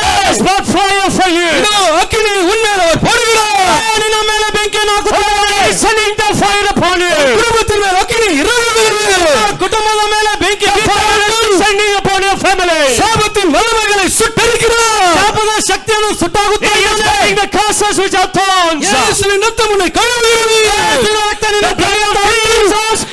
rushing you. அசுத்த ஆவிகள் ஓடுகிறது. ஆத்மா ஓடுதா உண்டு. Spirits are fleeing. பொல்லாத ஆவிகள் ஓடுகிறது. ஆத்மாக்கள் ஓடுதா உண்டு. Spirits are fleeing. இதோ ஆசீர்வாதம் உனக்கு சொந்தம். ஆசீர்வாதம் நினக்கு சொந்தம். Your blessing is certain for you. தேவனுடைய அக்கினி நம்முடைய மத்தியிலே இறங்கிக் கொண்டிருக்கிறதை நான் காண்கிறேன். தேவனுடைய பெங்கி நம்ம மத்தியில் இழுத்தா இருப்பதை நான் காண்கிறேன். The fire of God descending in our midst. ಅನೇಕರ ಕರ್ತರು ವಿರೋಧಿ ಕೊಂಡಿರುವುದನ್ನು ನಾನು ಕಾಣುತ್ತೇನೆ.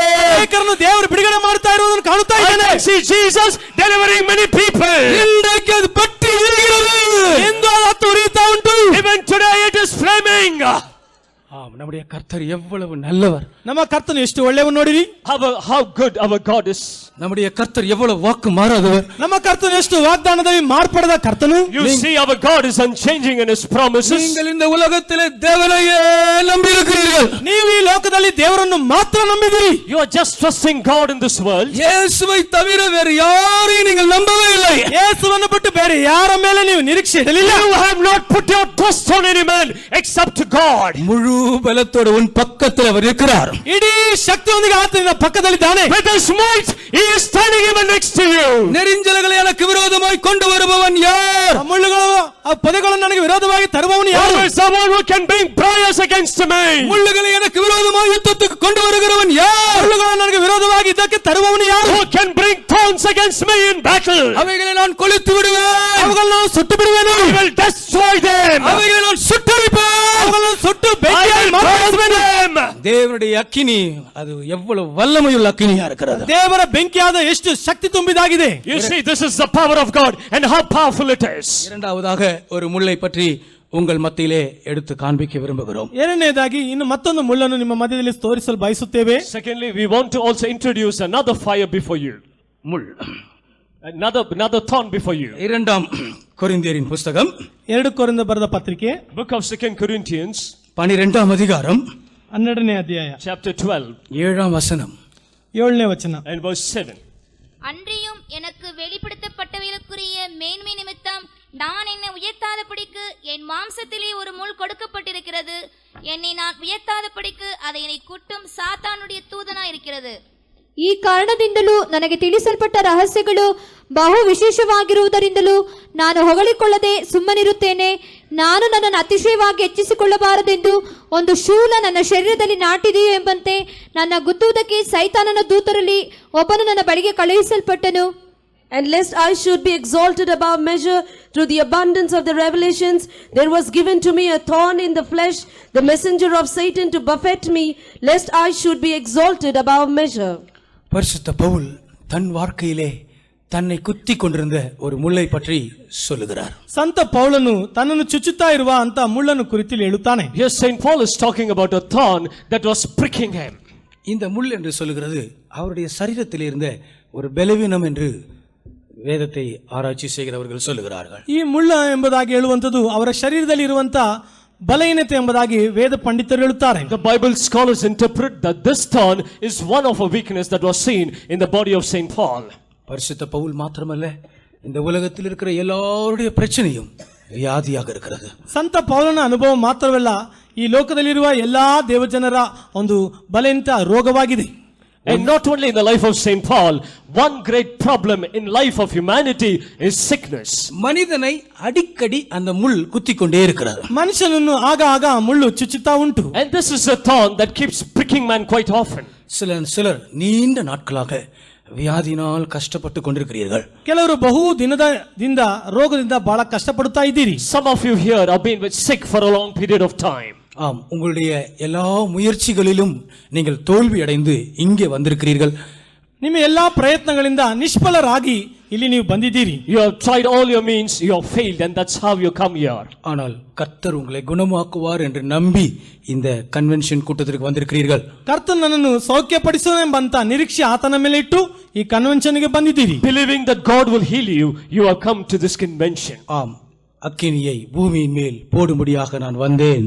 ಬೆಂಕಿಯನ್ನು ಭೂಮಿಯ ಮೇಲೆ ಹಾಕುವುದಕ್ಕೆ ನಾನು ಬಂದೆನು. Yes, I have come to put fire on the earth. இப்பொழுதே அது பற்றி எரிய வேண்டும் என்று நான் விரும்புகிறேன். ಅದು ಈಗಲೇ ಹತ್ತಿ ಉರಿಯಬೇಕೆಂಬುದಾಗಿ ನಾನು ಇಷ್ಟಪಡುತ್ತೇನೆ. I wish if it were already kindled. உங்களுடைய வியாதிகள் எதுவாயிருந்தாலும் தேவனுடைய அக்கினி உங்கள் சரீரத்தில் இறங்குமானால் நீங்கள் பூரணமான ஆரோக்கியத்தை பெற்றுக்கொள்வீர்கள். ನಿಮ್ಮ ರೋಗ ಯಾವುದೇ ಆದರೂ ಕೂಡ ದೇವರ ಬಂಕಿ ನಿಮ್ಮ ಹೃದಯ ನಿಮ್ಮ ಶರೀರದ ಮೇಲೆ ಇಳಿಯುವುದಾದರೆ ಪೂರ್ಣ ಸೌಖ್ಯವನ್ನು ಹೊಂದಿಕೊಳ್ಳುವಿರಿ. Whatever may be your sickness, if only the fire of God could come into you, you will have absolute healing. நாங்கள் கர்த்தர் கொண்டு வந்திருக்கிற அக்கினியை பற்றி பேசிக் கொண்டிருக்கிறோம். ಕರ್ತನು ತರುವಂತಹ ಬೆಂಕಿಯನ್ನು ಕುರಿತು ನಾವು We ಮಾತಾಡುತ್ತಾ are ಇದ್ದೇವೆ. talking about the fire that is brought from God. வியாதியோடு போராடி கொண்டிருக்கிற வேதனைப்பட்டு கொண்டிருக்கிற அருமையானவர்களுக்காக கர்த்தர் தம்முடைய அக்கினியை கொண்டு வந்திருக்கிறார். ರೋಗದಿಂದ ಹೋರಾಡಿ ವೇದನೆ ಪಡುತ್ತಿರುವಂತ ಪ್ರಿಯವಾದವರಿಗೋಸ್ಕರ ದೇವರು ಬೆಂಕಿ ತಂದಿದ್ದಾನೆ. And God has brought a fire especially for people who are suffering with sickness and pain. ஆம், அந்த அக்கினியை நோக்கி பார்த்து கொண்டே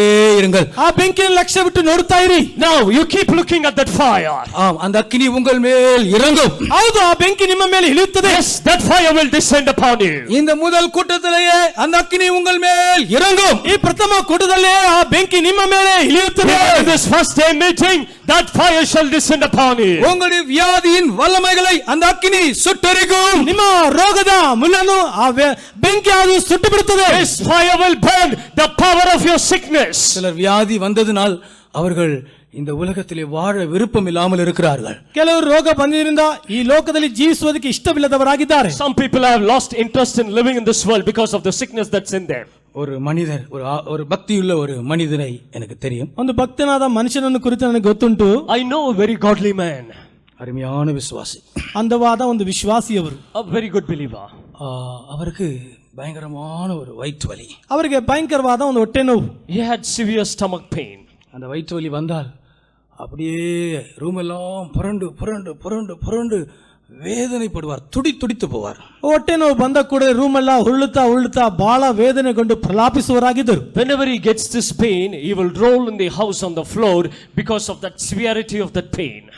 கடுமையாக வேதனை, ಬಹಳ ನೋವಾದ ವೇದನೆ, Severe pain. எவ்வளோ மருந்து சாப்பிட்டும் சுகமாகவில்லை. ಎಷ್ಟೇ ಔಷಧಿ ತಿಂದರೂ ಕೂಡ ಸೌಖ್ಯವಾಗಲಿಲ್ಲ.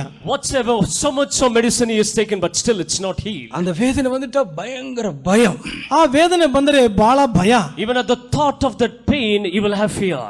ஒரு நாள் அப்படி பயங்கரமாக வேதனை வந்து புரண்டு கொண்டிருக்கிறார். ಒಂದು ದಿವಸ ಭಯಂಕರವಾದ ವೇದನೆ ಬಂದು ಉರುಳಾಡುತ್ತಾ ಇದ್ದಾರೆ. One day, because of this pain, he was rolling on the floor. அவருக்கு இயேசுவை பற்றி தெரியாது. ಅವರಿಗೆ ಯೇಸುವನ್ನು ಕುರಿತು ಗೊತ್ತಿಲ್ಲ. He was ignorant about Jesus. இந்த பரிசுத்தவான்களை பற்றி அப்பொழுது தெரியாது. ಈ ಪರಿಶುದ್ಧರನ್ನು ಕುರಿತು ಕೂಡ ಗೊತ್ತಿಲ್ಲ. He was ignorant about the saints. அவருக்கு ஒன்றே ஒன்று தெரிந்தது, இனி ஏன் நான் இந்த உலகத்திலே வாழ வேண்டும். ಅವ್ರಿಗೆ ಒಂದು ಮಾತ್ರ ಗೊತ್ತಿತ್ತು, ನಾನು ಯಾಕೆ ಇನ್ನು ಈ ಲೋಕದಲ್ಲಿ ಜೀವಿಸಬೇಕು. Only one thing he understood: why should I live on this world? இந்த வியாதியோடு நான் போராடி கொண்டிருக்கிறதை பார்க்கிலும் நான் செத்து போகிறது நல்லது என்ற ஒரு முடிவுக்கு வந்தார். ಈ ರೋಗದೊಂದಿಗೆ ನಾನು ಹೋರಾಡುವುದಕ್ಕಿಂತಲ ಸಾಯುವುದು ಲೇಸ್ ಎಂಬುದಾಗಿ ತೀರ್ಮಾನಕ್ಕೆ ಬಂದರು. Instead of fighting against this disease and sickness, it is better I die. That was his decision. கிச்சனுக்கு நேராக சென்றார். ಅಡಿಗೆ ಮನೆಗೆ ನೆಟ್ಟಿಗೆ ಹೋದರು. He went straight into the kitchen. அங்கே ஒரு கத்தி இருந்தது. கத்தி எடுத்துக்கொண்டார். ಅಲ್ಲಿ ಒಂದು ಕತ್ತಿ ಇದ್ದಿತ್ತು. He took the kitchen knife. தன்னுடைய வயிற்றிலே குத்தி செத்து போக வேண்டும் என்று கொண்டு வந்தார். ತನ್ನ ಹೊಟ್ಟೆಯಲ್ಲಿ ಚುಚ್ಚಿಕೊಂಡು ಸಾಯಬೇಕೆಂಬುದಾಗಿ ತಂದರು. He wanted to inflict wounds on himself to die. தன் வாழ்க்கையை முடித்துக் கொள்ள வேண்டும் என்ற ஒரு முடிவிலே அவர் இருந்தார். ತನ್ನ ಜೀವಿತವನ್ನು ಅಂತ್ಯಗೊಳಿಸಿಕೊಳ್ಳಬೇಕೆಂಬಂತ ತೀರ್ಮಾನಕ್ಕೆ ಬಂದರು. He'd come to a conclusion that he wants to end his life. அப்பொழுது ஒரு சத்தம் அவர் கேட்டார். ಆಗ ಅವರು ಒಂದು ಶಬ್ದವನ್ನು ಕೇಳಿದರು. And that is when he heard a voice. நீ ஏன் கோழையை போல இருக்கிறாய்? ನೀನು ಯಾಕೆ ಏಡಿಯಂತೆ ಇದ್ದಿ? Why are you like a traitor? நீ ஏன் ஒரு கோழையை போல இருக்கிறாய்? ನೀನು ಯಾಕೆ ಏಡಿಯಂತೆ ಇದ್ದಿ? Why are you like a coward?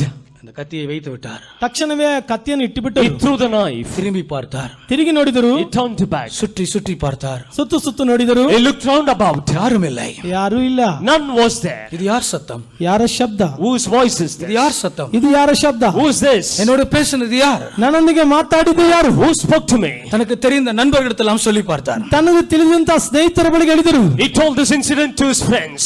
ஒரு நண்பன் சொன்னான், வெள்ளை ட்ரெஸ் கட்டி இருப்பாங்க பெந்தகோஸ்தி ஜனங்கள், அந்த சபைக்கு போனா அவங்க கரெக்டா சொல்லுவாங்க அப்படின்னா. ಒಂದು ಸ್ನೇಹಿತರು ಹೇಳಿದರು, ಬಿಳಿ ವಸ್ತ್ರವನ್ನು ಧರಿಸಿಕೊಂಡಿರ್ತಾರೆ, ಪೆಂತೆಕೋಸ್ ಸಭೆಯವರು, ಅವರ ಬಳಿಗೆ ಹೋದರೆ ಈ ವಿಷಯವನ್ನು ಮರ್ಮವನ್ನು ಕುರಿತು ಹೇಳಿಕೊಡ್ತಾರೆ ಎಂಬುದಾಗಿ. And one of his friends told him, there are people who wear usually this white clothes. You go to them, they will tell you. அவர் நேராக தேடி கடைசியில் நம்முடைய சபைக்கு வந்து சேர்ந்தார். ಅವರು ಹುಡುಕುತ್ತಾ ನೆಟ್ಟಾಗಿ ನಮ್ಮ ಸಭೆಗೆ ಬಂದರು. At the end of the hunt, he came to our church. அவர்கள் சொன்னார்கள், இயேசுதான் உங்களோட பேசி இருக்கிறார். ಅವರು ಹೇಳಿದರು, ಯೇಸುವೇ ನಿಮ್ಮ ಸಂಗಡ He ಮಾತಾಡಿದ್ದಾರೆ. confirmed it was Jesus who spoke to him. நீங்கள் சாக வேண்டியது அவருடைய விருப்பம் அல்ல. ನೀವು ಸಾಯುವುದು ಆತನ ಬಯಕೆ ಅಲ್ಲ. Your death is not his pleasure. உன்னுடைய சுக வாழ்வு நிச்சயமாக துளிர்க்கும். ನಿನ್ನ ಶುಭದ ಜೀವಮಾನಗಳು ನಿಶ್ಚಯವಾಗಿ ಚಿಗುರುವುದು. Your beautiful life will bloom again. ஆம், பரிசுத்தவான்கள் அவருக்காக ஜெபித்த போது கர்த்தர் அவர்களை குணமாக்கினார். ಹೌದು, ಕರ್ತನ ಪರಿಶುದ್ಧರವರಿಗೋಸ್ಕರ ಪ್ರಾರ್ಥನೆ ಮಾಡಿದಾಗ ಅದ್ಭುತ ಸೌಖ್ಯ ಕರ್ತನ ಕೊಟ್ಟನು. When the saints prayed for him, he had a miraculous healing. அதற்கப்புறம் அந்த வயிற்று வலி வரவே இல்லை. ಅದ ನಂತರ ಅವರಿಗೆ ಹೊಟ್ಟೆ ನೋವು ಬರಲೇ ಇಲ್ಲ. And after that, he never had stomach pain again. Hallelujah. Hallelujah. ஆம், இன்றைக்கு கூட வாழ்க்கையை முடித்துக்கொள்ள யாராவது யோசிக்கிறீர்களா? ಇಂದು ಕೂಡ ನಿಮ್ಮ ಜೀವಮಾನವನ್ನು ಅಥವಾ ಆತ್ಮಹತ್ಯೆಯನ್ನು ಮಾಡಿಕೊಳ್ಳಬೇಕೆಂಬುದಾಗಿ ಬಯಸುತ್ತೀರಾ? Is there anybody here who want to end your life today? சரியான இடத்திற்கு கர்த்தர் உங்களை கொண்டு வந்திருக்கிறார். ಸರಿಯಾದ ಸ್ಥಳಕ್ಕೆ ಕರ್ತನ ನಿಮ್ಮನ್ನು ತಂದಿದ್ದಾನೆ. God has brought you to the right place. சரியான ஒரு நபரிடத்திற்கு கர்த்தர் உங்களை கொண்டு வந்திருக்கிறார். ಸರಿಯಾದ ವ್ಯಕ್ತಿಯ ಬಳಿಗೆ ಕರ್ತನ ನಿಮ್ಮನ್ನು ಕರೆತಂದಿದ್ದಾನೆ. God has brought you even to the right person. நானே பரிகாரியாகிய கர்த்தர், ನಾನೇ ಆರೋಗ್ಯದಾಯಕನಾದ ಕರ್ತನು. I am the Lord your healer. அவர் அக்கினியோடு வந்திருக்கிறார். அவர் ಬೆಂಕಿಯೊಂದಿಗೆ He ಬಂದಿದ್ದಾನೆ. has come down with fire. அந்த அக்கினி உன்மேல் வரும் பொழுது நீ குணமாவாய். ಆ ಬೆಂಕಿ ನಿನ್ನ ಮೇಲೆ ಬರುವಾಗ ನೀನು ಆರೋಗ್ಯ ಹೊಂದುವಿ. When that fire comes upon you, you shall be healed. வியாதியின் கட்டுகள் எரிந்து போகும். ರೋಗದ ಬಂಧನಗಳು ಹೊರಗೆ ಹೋಗುತ್ತದೆ. The binds of sickness will be removed and burned. வியாதிக்கு காரணமான சாத்தானை அந்த அக்கினி கொளுத்துவிடும். ರೋಗಕ್ಕೆ ಕಾರಣವಾದ ಶೈತಾನನು ಆ ಬೆಂಕಿ ಸುಟ್ಟು ಬಿಡುತ್ತದೆ. Satan, who is the reason for the sickness, will be burnt by this fire. நீங்கள் சுகத்தை பெற்றுக் கொள்வீர்கள். ನೀವು ಸೌಖ್ಯವನ್ನು ಹೊಂದಿಕೊಳ್ಳುವಿರಿ. You shall receive healing. அக்கினியை நான் போடும்படியாக வந்தேன். ಬೆಂಕಿಯನ್ನು ಹಾಕುವುದಕ್ಕಾಗಿ ಬಂದನು. I am come to send fire. அக்கினியை போடும்படியாக நான் வந்தேன். ಬೆಂಕಿಯನ್ನು ಹಾಕುವುದಕ್ಕಾಗಿ ನಾನು ಬಂದೆನು. I am come to send fire. வைத்தியர்கள் சொல்லுகிறார்கள், ವೈದ್ಯರು ಈ ರೀತಿ ಹೇಳುತ್ತಾರೆ, Physician, doctors say, நன்றாக தண்ணீரை சுட வைத்து குடிக்க வேண்டும் என்று சொல்லுகிறார்கள். ಚೆನ್ನಾಗಿ ನೀರು ಬಿಸಿ ಮಾಡಿ ಕುಡಿಯಬೇಕೆಂಬುದಾಗಿ ಹೇಳುತ್ತಾರೆ. is they say you have to boil the water before you drink. தண்ணீரிலே கண்ணுக்கு காண முடியாத பல வைரஸ் கிருமிகள் இருக்கிறது என்று சொல்லுகிறார்கள். ಕಣ್ಣಿಗೆ ಕಾಣಲಾರದಂತಹ ನೀರಿನಲ್ಲಿ ಕೆಲವು ಕ್ರಿಮಿಗಳು ಉಂಟು ಎಂಬುದಾಗಿ ವೈದ್ಯರು ಹೇಳುತ್ತಾರೆ. They are telling there are so many unseen bacteria and viruses in the water. பெரும்பாலான வியாதிகளுக்கு காரணம் சரியான சுத்தமான தண்ணீர் இல்லை என்பதுதான் படித்தவர்கள் அறிஞர்கள் சொல்லுகிறார்கள். ಹಲವು ವಿಧವಾದ ರೋಗಗಳಿಗೆ ಮೂಲ ಕಾರಣವೆಂದರೆ ಶುದ್ಧತೆ ನೀರಿನಲ್ಲಿ ಇಲ್ಲದೆ ಇರುವುದೇ ಎಂಬುದಾಗಿ ಅನೇಕ ವೈದ್ಯರು ಹೇಳುತ್ತಾರೆ. The major cause for sickness is because of this unclean water is what the people, educated people say.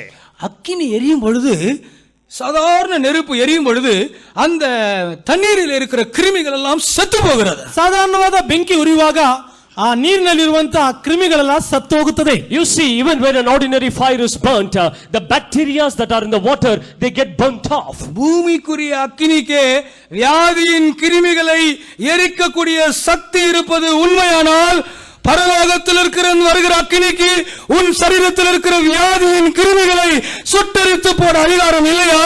ಭೂಮಿಯಲ್ಲಿ ನೀರಲ್ಲಿರುವಂತಹ ಸಾಧಾರಣವಾದ ಬೆಂಕಿಯ ಮೂಲಕವಾಗಿ ಆ ಕ್ರಿಮಿಗಳನ್ನು ನಾಶ ಮಾಡುವಂತಹ ಶಕ್ತಿ ಈ ಬೆಂಕಿಗೆ ಇರುವುದಾದರೆ, ನಿನ್ನ ರೋಗವನ್ನು ಅದನ್ನು ಸುಟ್ಟು ಬಿಡುವಂತಹ ಪರಲೋಕದಲ್ಲಿರುವಂತಹ ಬೆಂಕಿಗೆ ಆ ಶಕ್ತಿ ಇರುವುದಿಲ್ಲವಾ? If this ordinary fire that is in the world could burn off the bacteria that are in the water, so how much better is the power that is from heaven that can burn the bacteria that is in your body that causes sickness? இன்றைக்கு அநேகருடைய சரீரத்தில் இருக்கிற வியாதி கிருமிகள் எரிந்து போகிறது. ಇಂದು ಅನೇಕರ ಶರೀರದಲ್ಲಿರುವ ರೋಗದ ಕ್ರಿಮಿಗಳು ಸುಟ್ಟು ಹೋಗುತ್ತದೆ. The bacteria that are causing sickness in your body are going to be burnt off today. உங்களுடைய வியாதிகள் உங்கள் சரீரத்தில் எங்கே இருந்தாலும் அது விஷயம் அல்ல.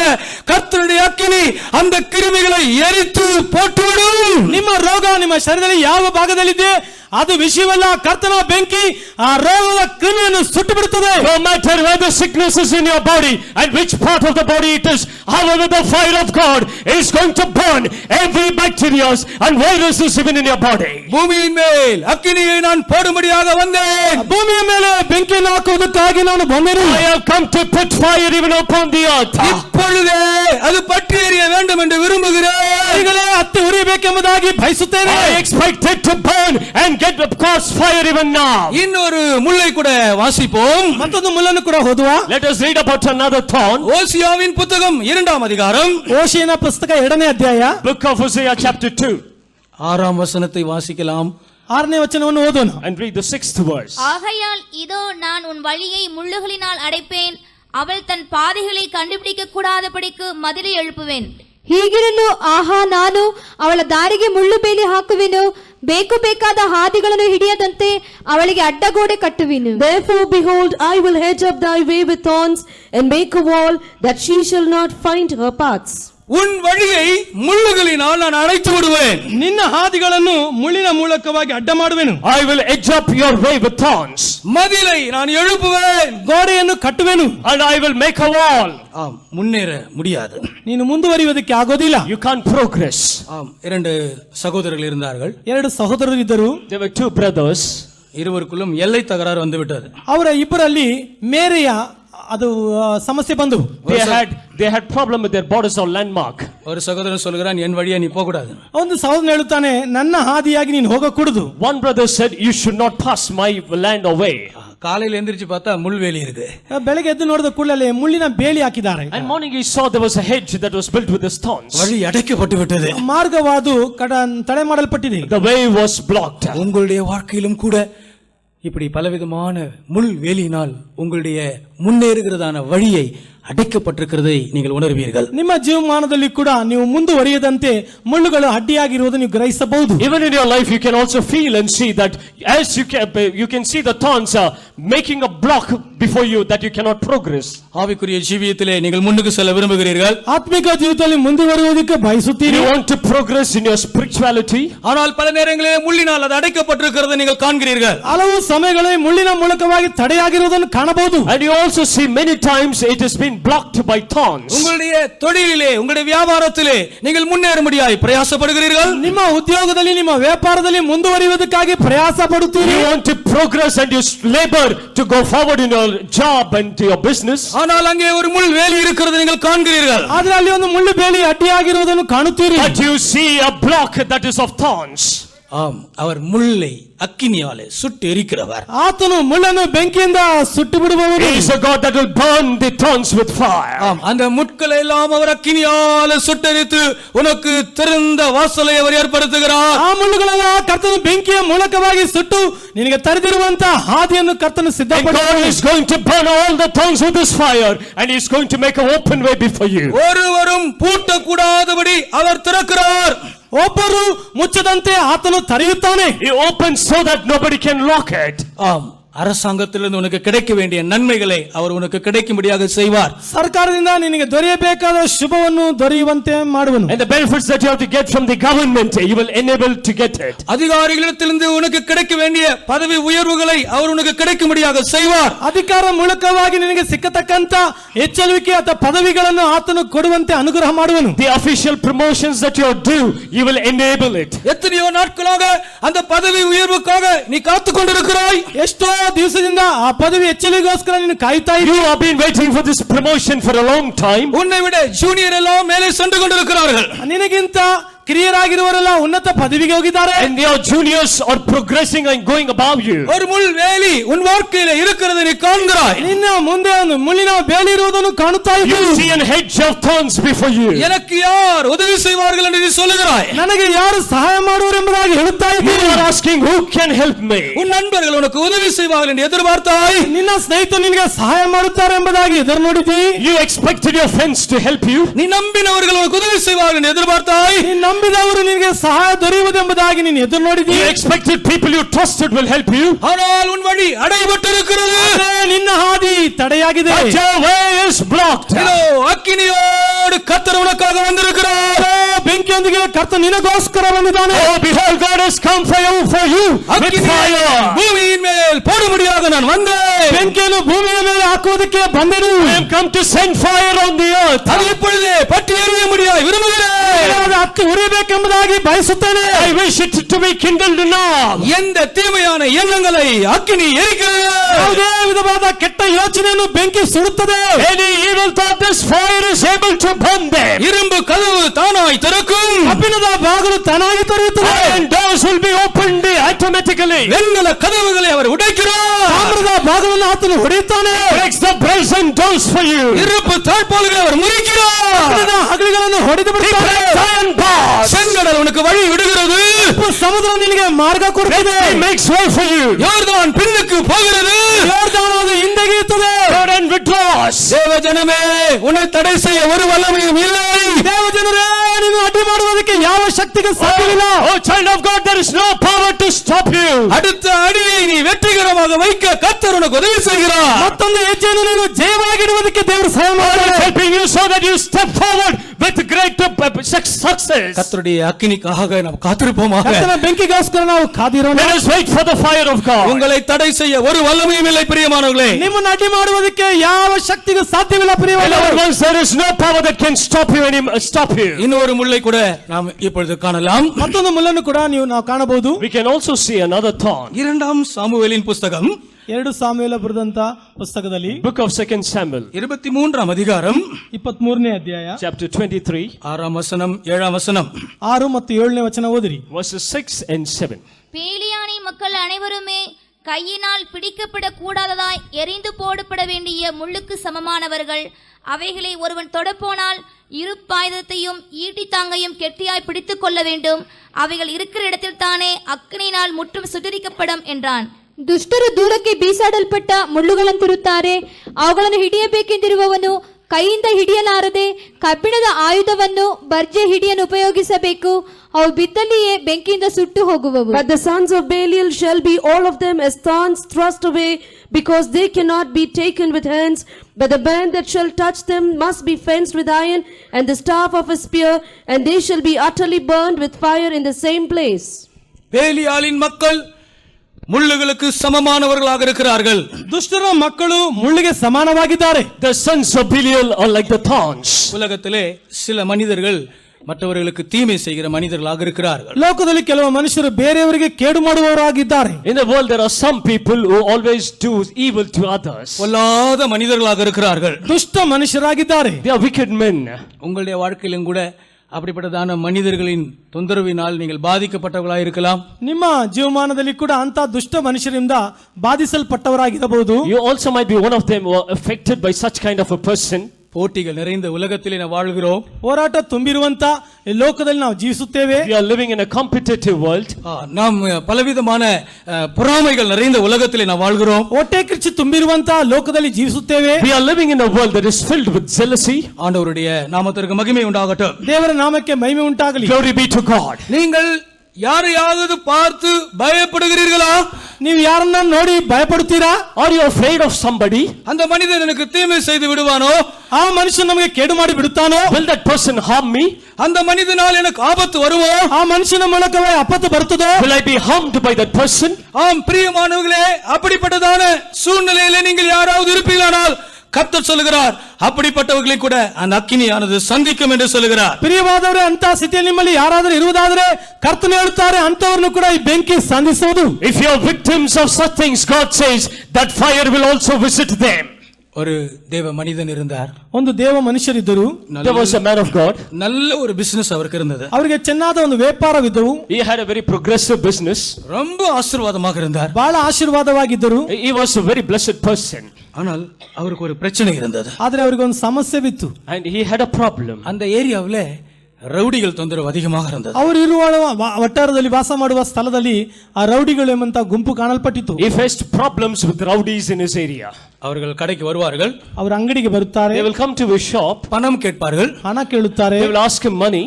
அவர்கள் கொஞ்சம் பணத்தை வாங்கி கொண்டு போகிறவர்கள் அல்ல. ಅವರು ಸ್ವಲ್ಪ ಹಣವನ್ನು ತೆಗೆದುಕೊಂಡು ಹೋಗುವಂತ They ವ್ಯಕ್ತಿಗಳಲ್ಲ. will not be satisfied with a little money. 50,000 1 லட்சம் கொடுத்தால் தான் போவார்கள். 50,000 ಅಥವಾ 1 ಲಕ್ಷ ಕೊಟ್ಟರೆ ಮಾತ್ರ ಹೋಗುತ್ತಾರೆ. Minimum 50,000 or a lakh, then they will go. அவங்களுக்கு தெரியும் பெரிய வியாபாரிகள் யார் என்று அவங்களுக்கு தெரியும். ಆ ದುಷ್ಟರಿಗೆ ಗೊತ್ತುಂಟು ದೊಡ್ಡ ವ್ಯಾಪಾರಿಗಳು ಯಾರೆಂಬುದಾಗಿ. They will know who are progressive businessmen.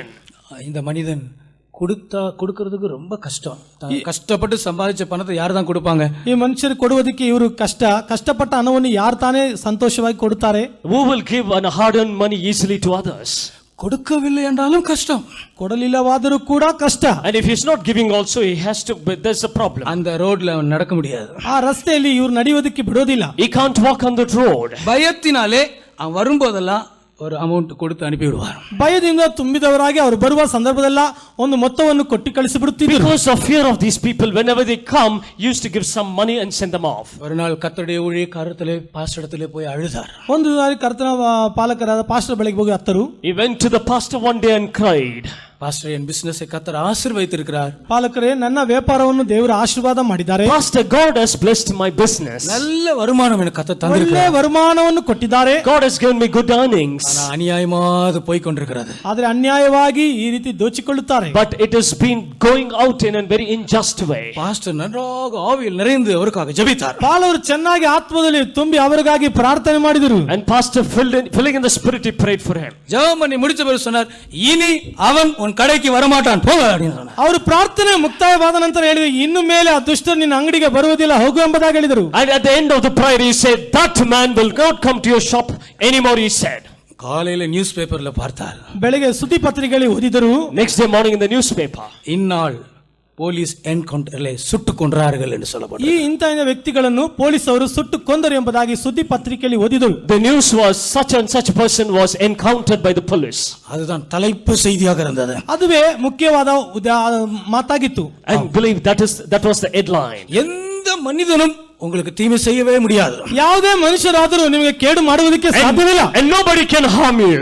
யாக்கோபுக்கு தீமை செய்ய முடியாத அநேகர் இருந்தார்கள். ಯಾಕೋಬನಿಗೆ ಕೇಡು ಮಾಡುವುದಕ್ಕಾಗಿ ಬಹಳ ಮಂದಿ ಇದ್ದರು. There were so many people to do harm, to bring harm to Jacob. அவனுடைய மூத்த சகோதரன் ஏசா அவனுக்கு தீமை செய்ய நினைத்தான். ಅವನ ಹಿರಿಯ ಸಹೋದರನಿಗೆ ಕೇಡು ಮಾಡುವುದಕ್ಕಾಗಿ ನೆನೆಸಿದನು. His elder brother Esau wanted to harm him. பட்டயத்தால் உன்னை கொன்று போடுவேன் என்று சொன்னான். ಕತ್ತಿಯಿಂದ ನಿನ್ನನ್ನು ಕೊಂದು ಹಾಕುವೆನು ಎಂಬುದಾಗಿ ಹೇಳಿದನು. He told him, I will kill you by the sword. Laban என்னும் ஒரு மாமா அவனுக்கு இருந்தான். ಲಾಭನೆಂಬಂತ ಒಬ್ಬ ಮಾವನಿದ್ದನು. He also had an uncle by name Laban. ராத்திரியிலே அந்த மனிதனை சந்தித்து யாக்கோபோடு நீ தீமையை பேசக்கூட கூடாது என்று எச்சரித்தார். ಆ ಲಾಭನೊಂದಿಗೆ ದೇವರು ಮಾತಾಡಿದರು, ಒಳ್ಳೆಯದನ್ನು ಬಿಟ್ಟು ಯಾಕೋಬನೊಂದಿಗೆ ಏನು ಮಾತಾಡಕೂಡದು ಎಂಬುದಾಗಿ ಎಚ್ಚರಿಸಿದನು. And God visited Laban that night and said, you should not speak anything evil also even to Jacob. தாவீதுக்கும் கூட அநேக சத்துருக்கள் இருந்தார்கள். ದಾವೀದನಿಗೆ ಕೂಡ ಬಹಳ ವೈರಿಗಳಿದ್ದರು. Even David had many enemies. Saul அவனை வேட்டையாடி கொண்டிருந்தான். ಸೌಲನು ಈ ದಾವೀದನನ್ನು ಬೇಟೆಯಾಡುತ್ತಾ ಇದ್ದನು. Saul was hunting for him. தன்னுடைய சொந்த மகன் கர்ப்ப பிறப்பான மகன் அப்சலோம் அந்த தாவீதை கொல்ல வகை தேடினான். ತನ್ನ ಹೊಟ್ಟೆಯಲ್ಲಿ ಹುಟ್ಟಿದಂತ ಮಗನೇ ಅವನನ್ನು ಕೊಲ್ಲುವುದಕ್ಕಾಗಿ ಅಬ್ಸಲೋಮನನ್ನು ಹುಡುಕಿದನು. David's own son Absalom wanted to kill him. ಮೊರ್ದೆಕಾಯಿக்கு ஆமான் என்கிற ஒரு சத்துரு இருந்தான். ಮೊರ್ದೆಕಾಯನಿಗೆ ಆಮಾನ್ ಎಂಬಂತ ಒಬ್ಬ ವೈರಿದನು. Mordecai had an enemy called Haman. எந்த மனிதனும் தேவனுடைய பிள்ளைகளை மேற்கொள்ள முடியாது. ಯಾವುದೇ ಮನುಷ್ಯರು ಕೂಡ ದೇವ ಮಕ್ಕಳನ್ನು ಜಯಿಸುವುದಕ್ಕೆ ಸಾಧ್ಯವಿಲ್ಲ. And no man can overcome a man of God. பேலியாளின் மக்கள் எரிந்து போடக்கூடிய முட்களை போல இருக்கிறார்கள். ದುಷ್ಟರ ಮಕ್ಕಳು ಉರಿದು ಹಾಕಲ್ಪಡುವಂತಹ ಮುಳ್ಳಿಗೆ ಸಮಾನವಾಗಿದ್ದಾರೆ. The sons of Belial are like the thorns that are thrust away. அவர்களை ஆண்டவர் அக்கினியால் சுட்டெரித்து போடுவார். ಅವರನ್ನು ದೇವರು ಬೆಂಕಿಯಿಂದ ಸುಟ್ಟು ಬಿಡುವನು. God will burn them with fire. Saul என்ற புதிய ஏற்பாட்டு காலத்திலே ஒரு துஷ்ட மனிதன் இருந்தான். ಸೌಲನೆಂಬಂತ ಮನುಷ್ಯನು ದುಷ್ಟ ಮನುಷ್ಯನು ಹೊಸ ಒಡಂಬಡಿಕೆಯಲ್ಲಿ ಇದ್ದನು. In the New Testament time there was a man who was called as Saul. தேவனுடைய சபைக்கு அவன் ஒரு முள்ளாக இருந்தான். ಅವನು ದೇವರ ಸಭೆಗೆ ಒಂದು ಮುಳ್ಳಾಗಿದ್ದನು. He was a thorn, seen as a thorn to the church of God. கர்த்தருடைய பரிசுத்தவான்களுக்கு ஒரு முள்ளாக இருந்தான். ಕರ್ತನ ಪರಿಶುದ್ಧರಿಗೆ ಅವನು ಮುಳ್ಳಾಗಿದ್ದನು. He was seen as a thorn even to the saints of ஆனால் God. கர்த்தர் அவனை பவுலாக மாற்றினார். ಕರ್ತನಾದರೂ ಅವನನ್ನು ಪೌಲಾಗಿ ಮಾರ್ಪಡಿಸಿದನು. But God changed him to Saint Paul. நம்முடைய தேவன் அக்கினியோடு நம்முடைய மத்தியில வந்திருக்கிறார். ನಮ್ಮ ದೇವರು ಬೆಂಕಿಯೊಂದಿಗೆ ನಮ್ಮ ಮಧ್ಯೆ ಬಂದಿದ್ದಾನೆ. Our God has come down in our midst with His fire. உங்களுக்கு சத்துருக்கள் இல்லை. ನಿಮಗೆ ವೈರಿಗಳಿಲ್ಲ. There is no more enemies for you. சத்துருக்கள் உங்களோடு சமாதானமாவார்கள். ನಿಮ್ಮ ವೈರಿಗಳು ನಿಮ್ಮೊಂದಿಗೆ ಸಮಾಧಾನ ಹೊಂದುವರು. Your enemies shall be at peace with you. சத்துருக்கள் உங்களோடு உடன்படிக்கை செய்வார்கள். ನಿಮ್ಮ ವೈರಿಗಳು ನಿಮ್ಮೊಂದಿಗೆ ಒಡಂಬಡಿಕೆ ಮಾಡುವರು. Your enemies will make a covenant with you. சத்துருக்கள் வல்லமைகளை அக்கினியால் ஆண்டவர் சுட்டெரிக்கிறார். ವೈರಿಗಳ ಶಕ್ತಿಗಳನ್ನು ದೇವರು ಬೆಂಕಿಯ ಮೂಲಕ ಸುಟ್ಟು ಬಿಡುತ್ತಾನೆ. God is burning the power of your enemies even with this fire. உங்கள் எல்லைகளை அவர் சமாதானம் உள்ளதாய் மாற்றுகிறார். ನಿಮ್ಮ ಮೇರೆಗಳಲ್ಲಿ ಸಮಾಧಾನದ ವಿಷಯವಾಗಿ ಮಾರ್ಪಡಿಸುತ್ತಾನೆ. Your borders shall be in peace. ஆண்டவருடைய நாமத்திற்கு மகிமை உண்டாகட்டும். ದೇವರ ನಾಮಕ್ಕೆ ಮಹಿಮೆ ಉಂಟಾಗಲಿ. Glory be to the name of God. கடைசியாக ஒரு முள்ளை நான் சொல்லி என் வார்த்தைகளை சுருக்க முடிய விரும்புகிறேன். ಕಡೆಯದಾಗಿ ನಾನು ಒಂದು ಮುಳ್ಳನ್ನು ಹೇಳಿ ನನ್ನ ಮಾತನ್ನು ಮುಗಿಸಲು ಇಷ್ಟಪಡುತ್ತೇನೆ. At last I want to talk about a thorn before I conclude my words. ஆண்டவராக இயேசு கிறிஸ்து இந்த உலகத்தில் இருக்கும்போது ஒரு அருமையான உவமை சொன்னார். ಕರ್ತನಾದ ಯೇಸು ಭೂಲೋಕದಲ್ಲಿದ್ದಾಗ ಒಂದು ಸಾಮ್ಯವನ್ನು ಕುರಿತು ಹೇಳಿದನು. When our Lord Jesus was on this earth, He told a beautiful parable. லூக்காவின் சுவிசேஷம் 8ஆம் அதிகாரம் 14ஆம் வசனத்தை வாசிப்போம். ಲೂಕನ ಸುವಾರ್ತೆ 8ನೇ ಅಧ್ಯಾಯ 14ನೇ ವಚನವನ್ನು ಓದೋಣ. Gospel of Saint Luke chapter 8 and verse 14. முள்ளுள்ள இடங்களில் விதிக்கப்பட்டவர்கள் வசனத்தை கேட்கலாயிருக்கிறார்கள். கேட்டவுடனே போய் பிரபஞ்சத்துக்குரிய கவலைகளினாலும் ஐஸ்வர்யத்தினாலும் சிற்றின்பங்களினாலும் நெருக்கப்பட்டு பலன் கூடாதிருக்கிறார்கள்.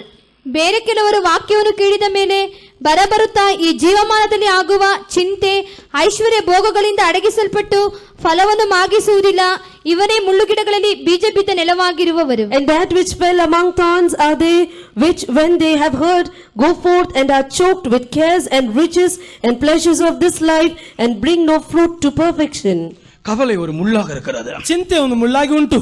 Care is a thorn. ஐஸ்வர்யம் ஒரு முள்ளாக இருக்கிறது. ಐಶ್ವರ್ಯ ಒಂದು ಮುಳ್ಳಾಗಿ ಉಂಟು. Rich is a thorn. சிற்றின்பங்கள் ஒரு முள்ளாக இருக்கிறது. ಆಶಾ ಭೋಗಗಳು ಒಂದು ಮುಳ್ಳಾಗಿ ಉಂಟು. Pleasures are a thorn. ஆம், இன்றைக்கு நவீன உலகத்திலே சிற்றின்பங்கள் என்னும் முள்ளினால் மக்கள் அப்படியே குத்தப்பட்டு வேதனை அனுபவித்துக் கொண்டிருக்கிறார்கள். ಈ ಲೋಕದ ಜನರಾದ ಈ ಲೋಕಗಳಲ್ಲಿ ಈ ಆಶಾ ಭೋಗದ ಮುಳ್ಳಿನಿಂದ ಚುಚ್ಚಲ್ಪಡುತ್ತಾ ಇದ್ದಾರೆ. This new generation is undergoing the pricking of thorns, which is called as pleasures of this world. ஆம், சிற்றின்பங்கள் எவ்வளவாய் அனுபவிக்கிறார்களோ அவ்வளவாய் வேதனைக்குள்ளே அவர்கள் கடந்து போகிறார்கள். ಆಶಾ ಭೋಗಗಳನ್ನು ಎಷ್ಟು ಅನುಭವಿಸುತ್ತಾರೋ ಅಷ್ಟು ವೇದನೆಗೆ ಒಳಗೋಗುತ್ತಾರೆ. To the extent they are enjoying the pleasure, to that extent they are undergoing pain. ஐஸ்வர்யம் அவர்களுக்கு ஒரு முள்ளை போல மாறி இருக்கிறது. ಐಶ್ವರ್ಯ ಅವರಿಗೆ ಒಂದು ಮುಳ್ಳಾಗೆ ಮಾರ್ಪಟ್ಟಿದೆ. Riches have turned out to be a thorn unto them. ஒரு சிலர் கவலை என்கிற முள்ளினால் குத்தப்பட்டு கொண்டிருக்கிறார்கள். ಕೆಲವರು ಚಿಂತೆ ಎಂಬ ಮುಳ್ಳಿನ ಮೂಲಕವಾಗಿ There ಚುಚ್ಚಲ್ಪಡುತ್ತಾ are some ಇದ್ದಾರೆ. of them who have been pricked by something which is called as cares that are thorns. ஆம், எண்ணத்தை உண்போம், எண்ணத்தை புசிப்போம், எண்ணத்தை குடிப்போம் என்று கவலையோடு இருக்கிறீர்களா?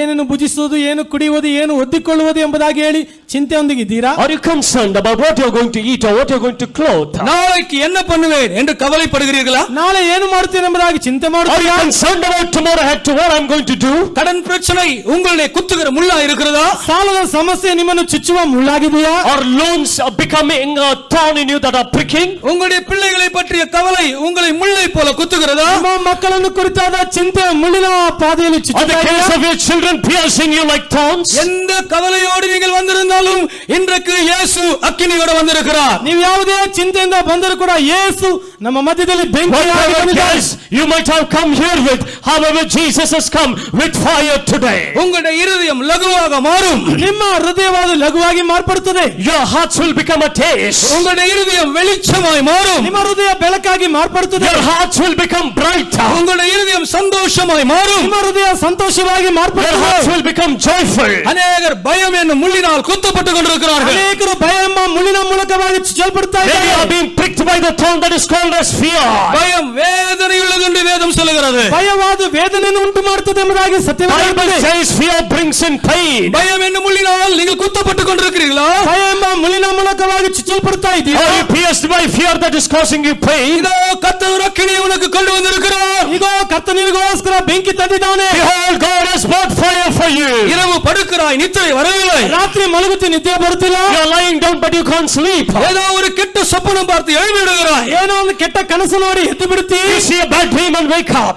உனக்கு ஒரு பயம் உண்டாகிறது. ನಿನಗೊಂದು ಭಯ ಉಂಟಾಗುತ್ತಾ You ಇದೆ. have no fear. உனக்கு தைரியம் இல்லை. ನಿನಗೆ ಧೈರ್ಯ ಇಲ್ಲ. You have no courage. எத்தனையோ நாட்களாக நீ நித்திரை இல்லாமல் இருக்கிறாய். ಎಷ್ಟೋ ದಿವಸಗಳಿಂದ ನಿದ್ರೆ For ಇಲ್ಲದವನಾಗಿ many nights you are not able to sleep. கர்த்தர் உனக்கு ஒரு அக்கினியை கொண்டு வந்திருக்கிறார். ಮತ್ತು ನಿನಗೆ ಒಂದು ಬೆಂಕಿಯನ್ನು ತಂದಿದ್ದಾನೆ. God has brought a fire to you. உனக்கு நித்திரை இன்பமா இருக்கும். ನಿನಗೆ ನಿದ್ರೆ ಸುಖವಾಗಿರುತ್ತದೆ. You will have good sleep.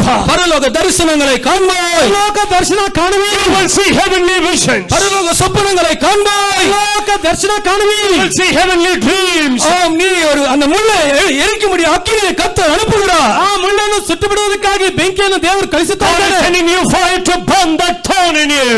சிலர் சொல்லுகிறார்கள், ஐயா எனக்கு வேலை கிடைக்கிறதுக்கு முன்னால நல்ல ஆவிக்குரிய ஜீவியம் செய்திருந்தேன். ಕೆಲವರು ಹೇಳುತ್ತಾರೆ, ನನ್ನ ಕೆಲಸ ಸಿಕ್ಕುವುದಕ್ಕೆ ಮುನ್ನ ಒಳ್ಳೆಯ ಆತ್ಮಿಕ ಜೀವಿತ ಮಾಡ್ತಾ ಇದ್ದನು. Some of them claim that before I got a job, brother, I was doing a very good spiritual life. பரிசுத்தவான்களாம் ஜெபிச்சாங்க, எனக்கு இப்ப நல்ல வேலை கிடைச்சிருக்கிறது. ಪರಿಶುದ್ಧರು ಪ್ರಾರ್ಥನೆ ಮೂಲಕವಾಗಿ ಒಳ್ಳೆಯ ಕೆಲಸ ಸಿಕ್ಕಿದೆ. Saints prayed for me and I got a good job. நான் ஆசீர்வதிக்கப்பட்ட பிறகு நான் கர்த்தரை விட்டு தூரமா இருக்கிறதை நான் உணர்கிறேன். ಆಶೀರ್ವದಿಸಲ್ಪಟ್ಟನಂತ ನಾನು ಕರ್ತನನ್ನು ಬಿಟ್ಟು ದೂರವಾಗಿರುವುದನ್ನು ಗ್ರಹಿಸುತ್ತಾ ಇದ್ದೇನೆ. I realize after I being blessed, I am far away from God. நீங்கள் ஆபிரகாமா லோத்தா? ನೀವು ಅಬ್ರಹಾಮನ ಲೋಟ? Are you Abraham or Lot? Abraham எல்லாம் ஒரு அலையிலே சொல்வோம். ಅಬ್ರಹಾಂ ಎಲ್ಲರೂ ಒಂದು ಅಲ್ಲೆಲ್ಲಿ ಹೇಳಿರಿ. All the Abraham say hallelujah. அல்லேலூயா. லோத் எல்லாம் ஒரு அலையிலே சொல்வோம். ரெண்டு பேரும் ஆசீர்வதிக்கப்பட்டார்கள். ಇಬ್ಬರು ಆಶ್ರಯಿಸಲ್ಪಟ್ಟರು. Indeed, both were blessed. Abraham ஆசீர்வதிக்கப்பட்டது போல லோத் ஆசீர்வதிக்கப்பட்டான். ಅಬ್ರಹಾಮನು ಯಾವ ರೀತಿ ಆಶ್ರಯಿಸಲ್ಪಟ್ಟನು, ಲೋಟನು ಕೂಡ ಅದೇ ರೀತಿ ಆಶ್ರಯಿಸಲ್ಪಟ್ಟನು. As Abraham was blessed, so was Lot. லட்சாதிபதி ஆனார்கள், ಲಕ್ಷಾಧಿಪತಿಗಳಾದರು, They become as Zacchaeus. கோட்டீஸ்வரர் ஆனார்கள், ಕೋಟ್ಯಾಧಿಪತಿಗಳಾದರು. They become billionaires. ஆனால் உங்கள் ஆவிக்குரிய ஜீவியம் எப்படி இருக்கிறது? ಆದರೆ ನಿಮ್ಮ ಆತ್ಮಿಕ ಜೀವಿತ ಯಾವ ರೀತಿ ಉಂಟು? How is your spiritual standard? கர்த்தர் ஆசீர்வதித்த பின்பும் நான் ஆபிரகாமை போல கர்த்தரை நேசிக்கிறேன் என்று எத்தனை பேர் சொல்லுகிறீர்கள்? ಕರ್ತನ ಆಶೀರ್ವಾದ ನಂತರ ನಾನು ಅಬ್ರಹಾಮನಂತೆ ದೇವರನ್ನು ಪ್ರೀತಿಸಿದ್ದೇನೆ ಎಂಬುದಾಗಿ ಎಷ್ಟು ಮಂದಿ ಹೇಳಲು ಸಾಧ್ಯ? How many of you can say that even after God blessing me, I love God even as Abraham? கர்த்தரை ஆசீர்வதித்த பிறகு நான் யோபுவை போல கர்த்தருக்கு உண்மையாக இருக்கிறேன் என்று எத்தனை பேர் சொல்லுகிறீர்கள்? ಕರ್ತನ ಆಶೀರ್ವಾದ ನಂತರ ಯೋಬನಂತೆ ನಾನು ನಂಬಿಕಸ್ಥನಾಗಿದ್ದೇನೆ ಎಂಬುದಾಗಿ ಎಷ್ಟು ಮಂದಿ ಹೇಳಲು How ಸಾಧ್ಯ? many can claim that after God blessing me, I am faithful like Job? கர்த்தர் இரட்டிப்பா யோபை ஆசீர்வதித்தார். ಹೌದು, ಯೋಬನನ್ನು ಎರಡರಷ್ಟು ಕರ್ತನ ಆಶೀರ್ವದಿಸಿದನು. God blessed Job double fold. உன்னை கர்த்தர் தான் ஆசீர்வதித்தார் என்பதை மறந்து போகாதே. ಕರ್ತನೇ ನಿನ್ನನ್ನು ಆಶೀರ್ವದಿಸಿದ್ದಾನೆಂಬುದಾಗಿ ಮರೆತು ಬಿಡಬೇಡ. You do not forget it is God who has blessed you. உன்னை உயர்த்தினது கர்த்தர் என்பதை மறந்து போகாதே. ನಿನ್ನನ್ನು ಹೆಚ್ಚಿಸಿದ್ದು ಕರ್ತನೆಂಬುದಾಗಿ ಮರೆತು ಬಿಡಬೇಡ. Do not forget it is God who has exalted you. ஆனால் ஐஸ்வர்யம் உனக்கு ஒரு முள்ளாய் மாறி இருக்கிறது. ಆದ್ರೆ ಐಶ್ವರ್ಯ ನಿನಗೆ ಮುಳ್ಳಾಗಿ ಮಾರ್ಪಟ್ಟಿದೆಯಾ? And riches turned out to be a thorn to you. அக்கினியை போட வந்திருக்கிறார். ಬೆಂಕಿ ಹಾಕುವುದಕ್ಕೆ ಆತನು ಬಂದಿದ್ದಾನೆ. To put the fire. நம்முடைய கண்களை மூடுவோமாக. ನಮ್ಮ ಕಣ್ಣುಗಳನ್ನು ಮುಚ್ಚೋಣ. Let's close your eyes. நம்முடைய கண்களை மூடுவோமாக. ನಮ್ಮ ಕಣ್ಣುಗಳನ್ನು ಮುಚ್ಚೋಣ. Let's close our eyes. தயவு செய்து நம் முழங்காலில் நிற்போமாக. ದಯಮಾಡಿ ಮೊಣಕಾಲಲ್ಲಿ ನಿಲ್ಲಿ. Let us be on our knees. தயவு செய்து நம் முழங்காலில் நிற்போமாக. ದಯಮಾಡಿ ಮೊಣಕಾಲಲ್ಲಿ ನಿಲ್ಲಿ. Kindly be on our knees. கர்த்தர் உங்களுக்கு அற்புதம் செய்கிற இரவாக இருக்கிறது. ಕರ್ತನು ನಿಮಗೆ ಅದ್ಭುತ ಮಾಡುವ ರಾತ್ರಿಯಾಗಿದೆ. This is a miraculous night for you by God. உங்கள் குடும்பத்தை ஆசீர்வதிக்கிற இரவாக இருக்கிறது. ಕರ್ತನು ನಿಮ್ಮನ್ನು ಆಶೀರ್ವದಿಸುವಂತ ಕುಟುಂಬವನ್ನು ಆಶೀರ್ವದಿಸುವ ರಾತ್ರಿಯಾಗಿದೆ. This is a night where God is going to bless your family. வாலிப சகோதரனே சகோதரியே, ಯವನ ಸಹೋದರನೇ ಸಹೋದರಿಯೇ, And brother and sister. சிற்றின்பம் என்னும் முள்ளினால் குத்தப்பட்டிருக்கிறாயா? ಆಶಾ ಭೋಗದಿಂದ ನೀನು ಮುಳ್ಳಿಂದ ಚುಚ್ಚಲ್ಪಟ್ಟಿದೆಯಾ? Are you pierced by the thorn called as pleasure? இச்சைகள் என்கிற முள்ளினால் குத்தப்பட்டிருக்கிறாயா? ಇಚ್ಛೆಯ ಮೂಲಕ ಮುಳ್ಳೆಂಬ ಚುಚ್ಚಲ್ಪಟ್ಟಿದೆಯಾ? Are you pierced by a thorn which is called as lust? என் வருங்காலம் எனக்கு கேள்விக்குறியா இருக்கிறது என்ற கவலை உள் முள்ளை போல குத்திக் கொண்டிருக்கிறதா? ನನ್ನ ಭವಿಷ್ಯ ಚಿಂತೆಯಾಗಿದೆ, ಪ್ರಶ್ನೆಯಾಗಿದೆ ಎಂಬುದ ಮುಳ್ಳು ಚುಚ್ಚುತ್ತಾ ಇದೆಯಾ? Are you concerned about your future and the case of pricking you as the thorns? உன்னை குத்திக் கொண்டிருக்கிற முள் எதுவா இருந்தாலும் பரவாயில்லை. ನಿನ್ನನ್ನು ಚುಚ್ಚುವ ಮುಳ್ಳು ಯಾವುದಾದರೂ ಪರವಾಗಿಲ್ಲ. Whatever may be the thorn that is pricking you. பாவம் முள்ளை போல குத்திக் கொண்டிருக்கிறதா? ಪಾಪವು ಮುಳ್ಳಿನಾಗೆ ಚುಚ್ಚುತ್ತಾ ಇದೆಯಾ?